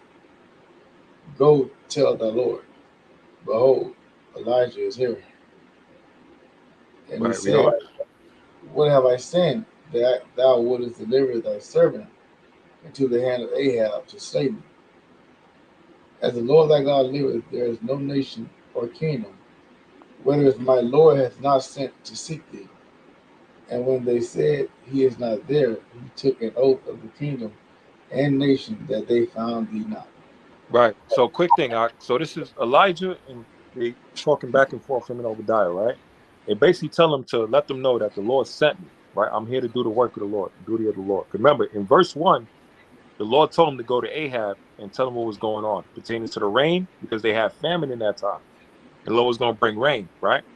And with Jezebel, she slayed the prophets, right? So she was known as a killer of the prophets, right? Now go to 1 Kings chapter 19 and verse number 1. Because as you go down through the story, Elijah killed the false prophets of Jezebel and all of that stuff, right? Now go to 1 Kings 19 and 1. 1 Kings 19 and 1. And Ahab told Jezebel all that Elijah had done, and withal how he had slain all the prophets with the sword. Right? Because in the previous chapter, Elijah was talking to Ahab, and he was like, yo, he was basically like, yo, I see your situation, and you in a jacked up situation, but you got to lean more into your how about Shemel was shot. You got to get the hell away from her, right? I'm going to vouch for you, same as what Samuel did for Saul. I'm going to vouch for you, and I'm going to look out for you, but you got to get rid of these wicked false prophets. So Elijah was using Ahab to gather the wicked false prophets so that he could slay them, right? Now Ahab goes back to Jezebel and tell her what happened.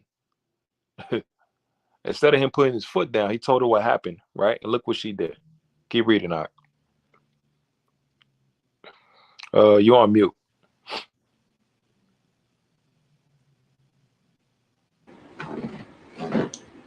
And he saw that he arose and went for his life and came to Beersheba, which Verse belonged 2. to Yeah, verse 2. You good. Then Jezebel sent a messenger to Elijah, saying, So let the gods do to me, and more also, if I make not thy life as the life of one of them by tomorrow about this time. So this is Jezebel. She's a narcissist, right? She's seeing, she got the wicked prophets, the wicked prophets of Jezebel, their followers and all of that stuff. Elijah comes in and slays them for the Lord, right? And instead of her humbling down, she double downs on it, and she's ready to kill more than even Ahab. She got more heart to fight than Ahab, right? And mind you, Ahab is also a narcissist as well too, right? Because in a way, even though Jezebel is like Jezebel is manipulating Ahab, but he's actually manipulating her because he know he's weak. But instead of him getting strong and putting his foot down, he allows her to run all over him. But he's still going to use her later on down throughout the chapter, right? So she doubling down. She ain't showing no mercy, cutthroat, right? Read on. But he himself went a day's journey to the wilderness, and came and sat down under a juniper tree. And he requested for himself that he might die, and said, It is enough. Now, O Lord, take away my life, for I am not better than my fathers. You see that? So what happened with Elijah? Because Elijah see the person that he's dealing with, this damn Jezebel, she's wicked, right? She is not stopping. She's trying to set up the whole kingdom against him. Who's ruling? Is Ahab the king, but she's the quote unquote queen. So she got everything set up against Elijah. So the wicked is ruling, and the wicked got more power over the righteous at that time. So he felt like he's overwhelmed. He ain't got no way to get back at her and all of this stuff. And she keep chasing him down, trying to slaughter him and everything.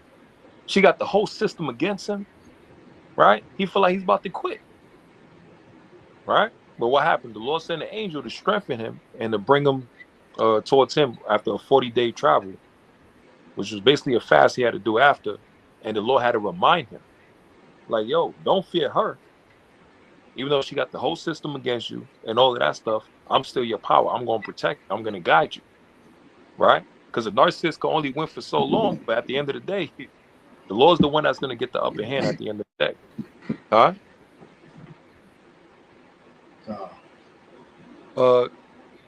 So now from there, let's go to 1 Kings chapter 21. 1 Kings 21 and verse number 4. 1 Kings 21:4. And Ahab came into his house, heavy and displeased because of the word which Naboth the Jezreelite had spoken to him. For he said, I will not give thee the inheritance of my fathers. And he laid him down upon his bed, and turned away his face, and would not eat no bread.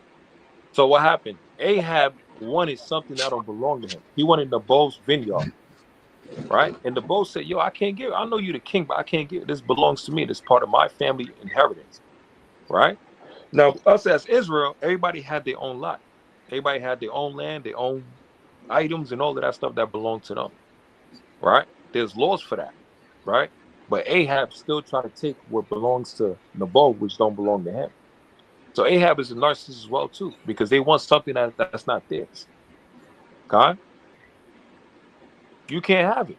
Go get your own. Read on.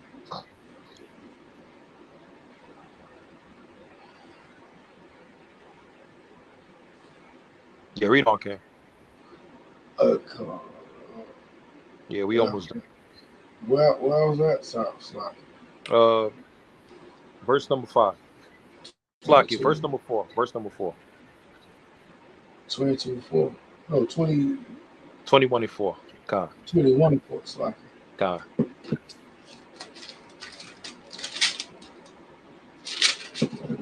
Verse 5. But Jezebel, his wife, Jezebel, his wife, came to him and said to him, why is thy spirit so sad, if thou eatest no bread? So Ahab, he sad as hell, not even hungry, lost his appetite, all because what? Because he wants something that somebody else has. It don't belong to him. The Lord said don't covet, right? In Exodus chapter 20. Don't covet thy neighbor's items or whatever. You know? And he said unto her, because I spake unto Naboth the Jezreelite, and said unto him, give me thy vineyard for money, or else, if it please thee, I will give thee another vineyard for it. And he answered, I will not give thee my vineyard. See, that's like somebody come to you, hey man, I want that car you got. Nah, I'm good. It belongs to me. I'll give you another car. No, I don't want that car that you give me. No, this is mine. This is sentimental. I got it from my father, my grandfather. Right? It's passed down throughout the family. It's part of the family heirloom. I had so many memories with this car and all of this stuff, right? I got it when I was a teenager. I don't want to give it to anybody else. You know what I'm saying? Matter of fact, I got plans for it. When I'm done with the car, I'm gonna have it retired, put it in the garage, set it all up, make it look all nice and everything and all of that.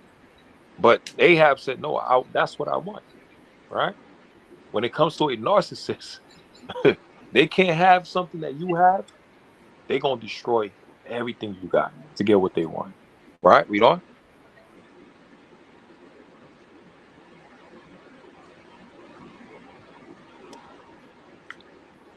Verse number 6, King.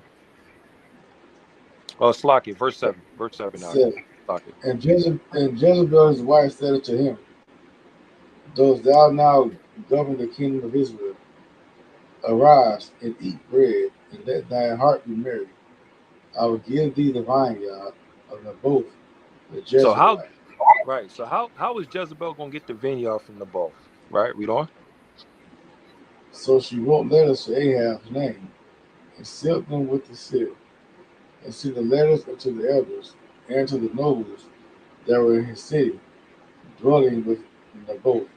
So what did she do? She forged his signature, right?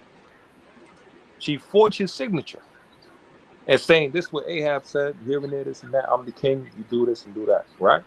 There's so many examples because of perception of people. Hey, this person sent that text through their phone. That don't mean they sent it, right? Somebody else is using that, and there's certain words that they're framing. And you're like, what the hell? Hey, sis, hey, you sent this? Nah, I didn't send that. What the hell are you talking about? Then you got the screenshots and everything. You think they sent the actual text. But what happened? The person that's dealing with them in that relationship, they're the one that's trying to control the whole relationship. Right? So now they're like, you dealing with this chick, whatever, you talking to this person. Let me see who you talking to. Let me find out. So I'm going to send this text. I'm going to send that right there. Let me see what's going on. Right? And what is it? It's a scheme. It's a plot. Okay? Read on.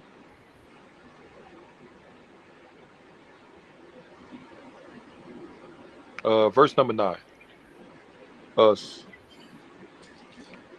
And she wrote in the letter saying, proclaim a fast is set in the boat on high among the people. Right? So now she's telling these men, proclaim a fast. Right? Read on. Verse 10. And said 2 men, sons of Belial, before him, to bear witness against him, saying, thou didst blaspheme God and the king, and then carry him out and stone him that he may die. So she said, send 2 men of Belial, 2 wicked men, go and choose 2 wicked men and have them lie against this person so that they could set them up and they can kill them. So you can be able to get the vineyard. Right? That's mischief and that's manipulation. Right? That's all part of narcissism. That's trickery as well, too. And that's lying and framing, blackmailing. Okay? This is all part of what's going on. Now from there, let's get one more. I know we could say this for next time. Let me get 2 Kings.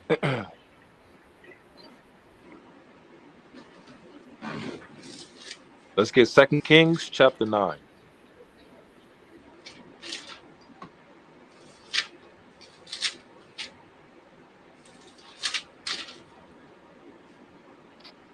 Second Kings chapter 9, can you hear me? Yeah. All right, Con. Yeah, let's get 2 Kings chapter 9 and let's get verse number 7. 2 Kings 9 and 7.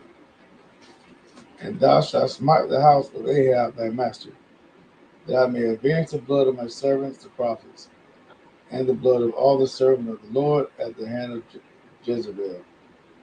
Right. So now what's happening? The Lord is bringing judgment. Slakia. The Lord is going to bring judgment on the house of Ahab and Jezebel, right? Because of all the wickedness they've been doing, all her witchcraft and the sorcery, Ahab allowing it to happen, right? He's protecting her in her wickedness, right? He's not standing up against her in righteousness. He's supposed to be an example. He's supposed to set the example, right? So the Lord raised up Jehu to bring judgment on them, right? Read on. For the whole house of Ahab shall perish, and I will cut off from Ahab him that pisseth against the wall, and him that is shut up and left in Israel. Right, read on. And I will make a house of Ahab like the house of Jeroboam, the son of Nebat, and like the house of Baasha, the son of Ahijah. And the dog shall eat Jezebel, and the portion of Jezreel, and there shall be none to bury her. And he opened the door and fled. Right, now from there, so the Lord anointed Jehu, right, to bring the judgment on Ahab and Jezebel. Now from there, jump to verse number 22. 2 Kings 22. chapter 9 and verse 22. 22. And it came to pass when Joram saw Jehu that he said, It is peace. Jehu, and he answered, What peace? So long as the whoredoms of the mother Jezebel and her witchcraft are so many. Are so what? So many. Hey, that's like these female rappers, right? Look at Cardi B. Well, her music that she's putting out, destroying our sisters in their minds. The young women and the young daughters of Israel in their minds, right? Look at Beyonce. Talking about all the single ladies and all of this stuff, stand up, to the left and all of these different songs. But what happened? She's married to Jay-Z. So you portraying to the women to be single, right? But you're married, you got a husband. You're married to Jay-Z. And she practices what? Witchcraft as well, too. And sorcery, same as with Jay-Z with the Freemasons, right? But she got her own following, the beehives, right? Look at Cardi B. Same thing as well with her. There was a video where she was playing her music and I think one of her child was listening and she turned the music off immediately. Right? That's part of witchcraft and sorcery. Look at Meg Thee Stallion. Everybody defending her and all of this stuff, but you forget she wicked as hell too. Same as with Clay and them. They all wicked as hell. They all sellouts. But the righteous is supposed to be the one that we're supposed to praise and defend, not the wicked. To hell with the wicked. Look at Sexy Red. All this music they putting out, all this garbage that they're putting out behind with Amalek, that's funding them to destroy our people in their minds. This is all part of witchcraft and sorcery. In the eyes of the Lord, these are all Jezebels. But in the time that we're living in, people want to defend Jezebels instead of praising the daughters of Zion that's moving in righteousness. Khan? A lot of people want to protect harlots. They want to speak up for harlots. But not knowing these are Jezebels. So, Jehu looking like nigga, talking about your moms and protect her. What? All her witchcraft and sorcery, they got to go. They got to go. Right? Read on. And it came to pass when Jerome saw Jehu that he said, It is peace. Oh, yeah. Jehu, Nah, keep going, Doc. You got it. and he answered, "What peace? So long as the whoredoms of thy mother Jezebel and her witchcraft are so many." That's how the Lord is saying. What peace? So long as these people of our people is destroying our people, leading them astray, tricking them, right? Teaching our women to be whores and dots and all of this stuff, that's wickedness. What peace? They ain't gonna be no peace. They gonna get all the judgment the Lord gonna give them. And we're not supposed to try to stand up and defend them. We're supposed to get the hell out the way. Con? Read on. And Jehu drew a bow with his full strength and smote Jeroboam between his arms, and the arrow went out his heart, and he sunk down in his chariot. So Jehu came and he killed Joram. And Joram was the king for what you call it, for northern kingdom. Joram was the king for the northern kingdom, and Ahaziah was the king for the southern kingdom, which was the son of Athaliah. Right? So he killed both. He gonna kill both the northern and the southern kingdom. That was both wicked because they were both tied to the house of Ahab. Right? Read on. Slakia. From there, jump all the way down to verse number 30. You know, y'all get a chance, y'all can read this yourself. But Ahab and Jezebel, they were narcissists. And there was a toxic couple. Ahab was weak and all of this stuff. He know how to manipulate people and everything because he's a king in that position. So he has more right and more authority. Whatever the people say, he'll do. It's like it. Whatever he say, the people will do. Right? But he had a wife that was with him, and she was moving as a demon, and him trying to be a man, he didn't stand up to her and set the order and the foundation and the structure. So now what happened? She running all over him now, and she damn near ruling the kingdom, killing his people, right? And setting up all the rules, and he's allowing all of this to happen. So the Lord said they all got to go. Right? Let's get verse 30 out.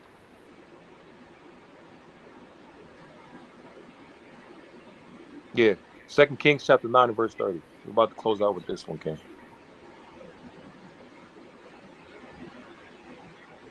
You there, Ak?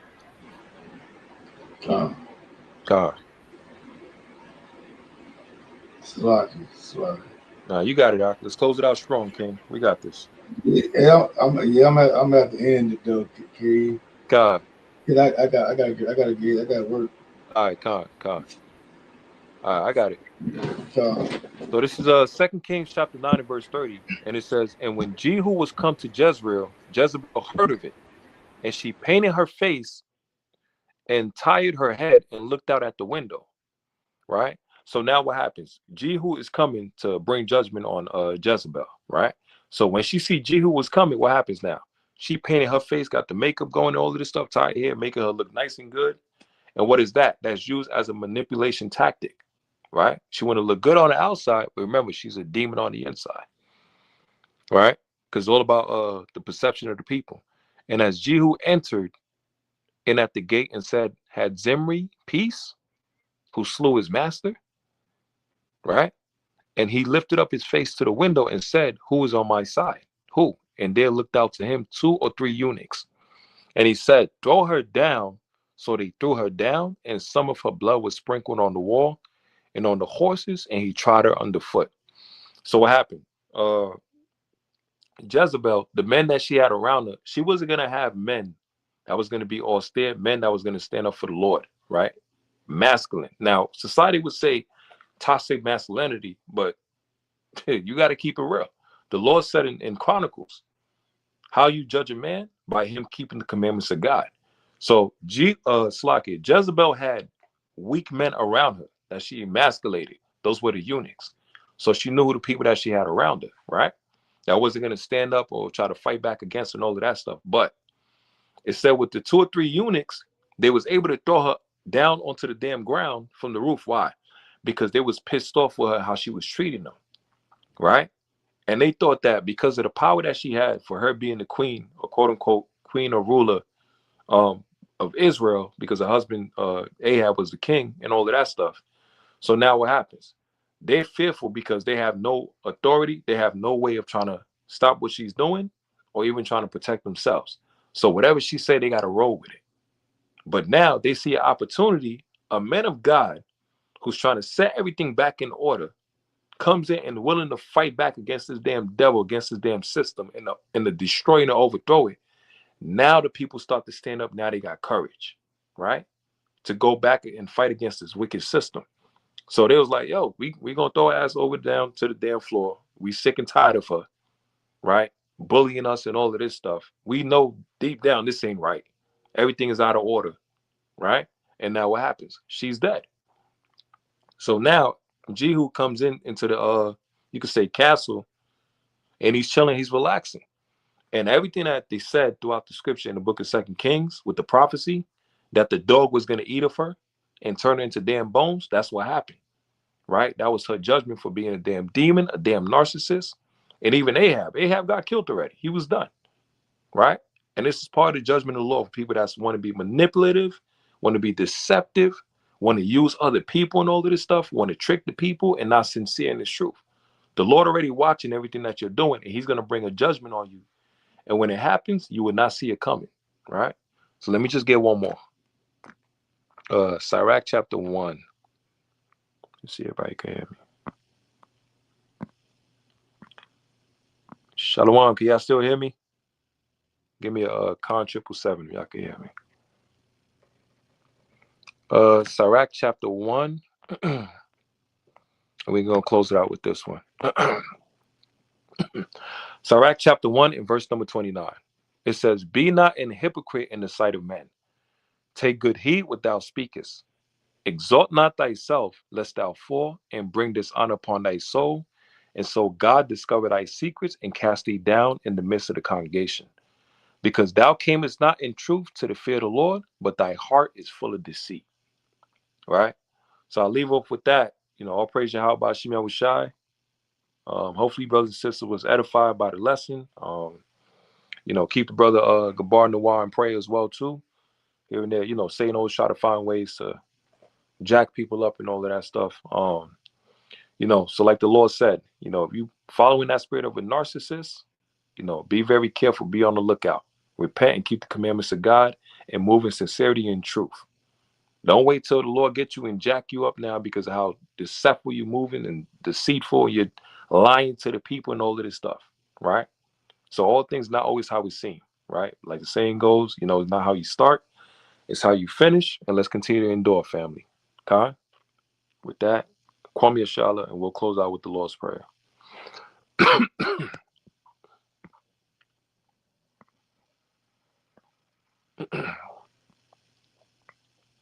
God. Good. So yeah, I'm gonna give it at least 30 seconds and let's close out.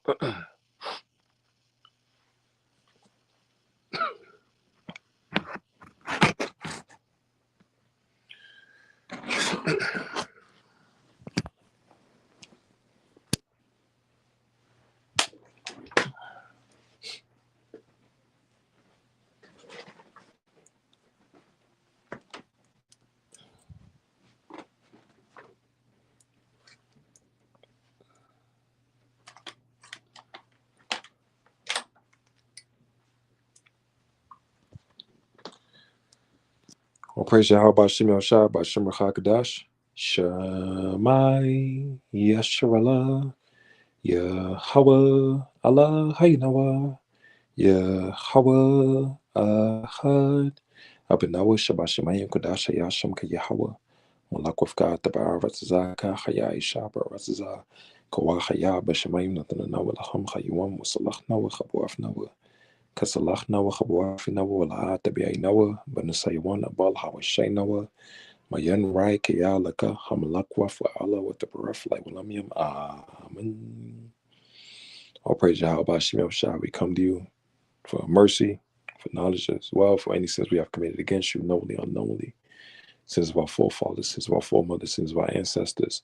We come to you as well, Yahweh Shem Yahushai, in these times to watch over us, to guide and protect us, to give us a spirit to endure, give us a spirit to overcome all trials and tribulations, give us a spirit to be strong in our battle against Satan, to put on the full armor of God, to watch over the households of brothers and sisters, nation of Israel, those that we live with as well, throughout the four corners of the earth.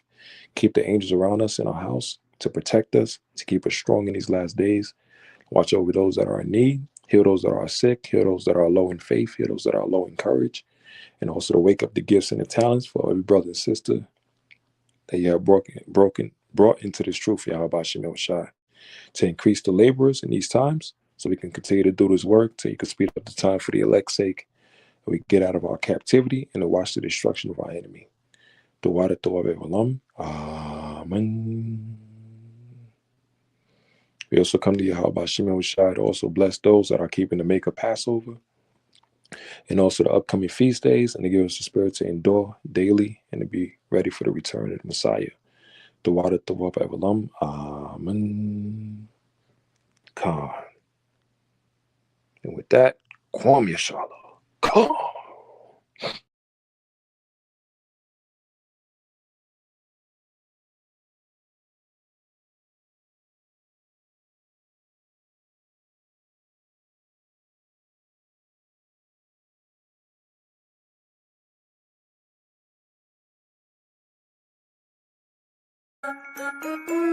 Yeah. Shout out to my higher Nawar, Yahweh. Shout out to Dark Side for this beat.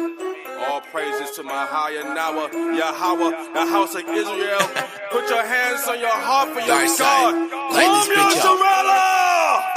We gonna roll with Yahweh. What? He's out higher Nawar. Yeah. We gonna roll with Yahweh, and his name is full of power. Come on. We gonna roll with Yahweh. Yeah. He's out higher Nawar. What? We gonna roll with Yahweh, and his name is full of power. We gonna roll with Yahweh. He's out higher Nawar. We gonna roll with Yahweh, and his name is full of power. We gonna roll with Yahweh. Come on. He's out higher Nawar. Come on. We gonna roll with Yahweh, and his name is full of power. We gonna roll with Yahweh, he's out higher now.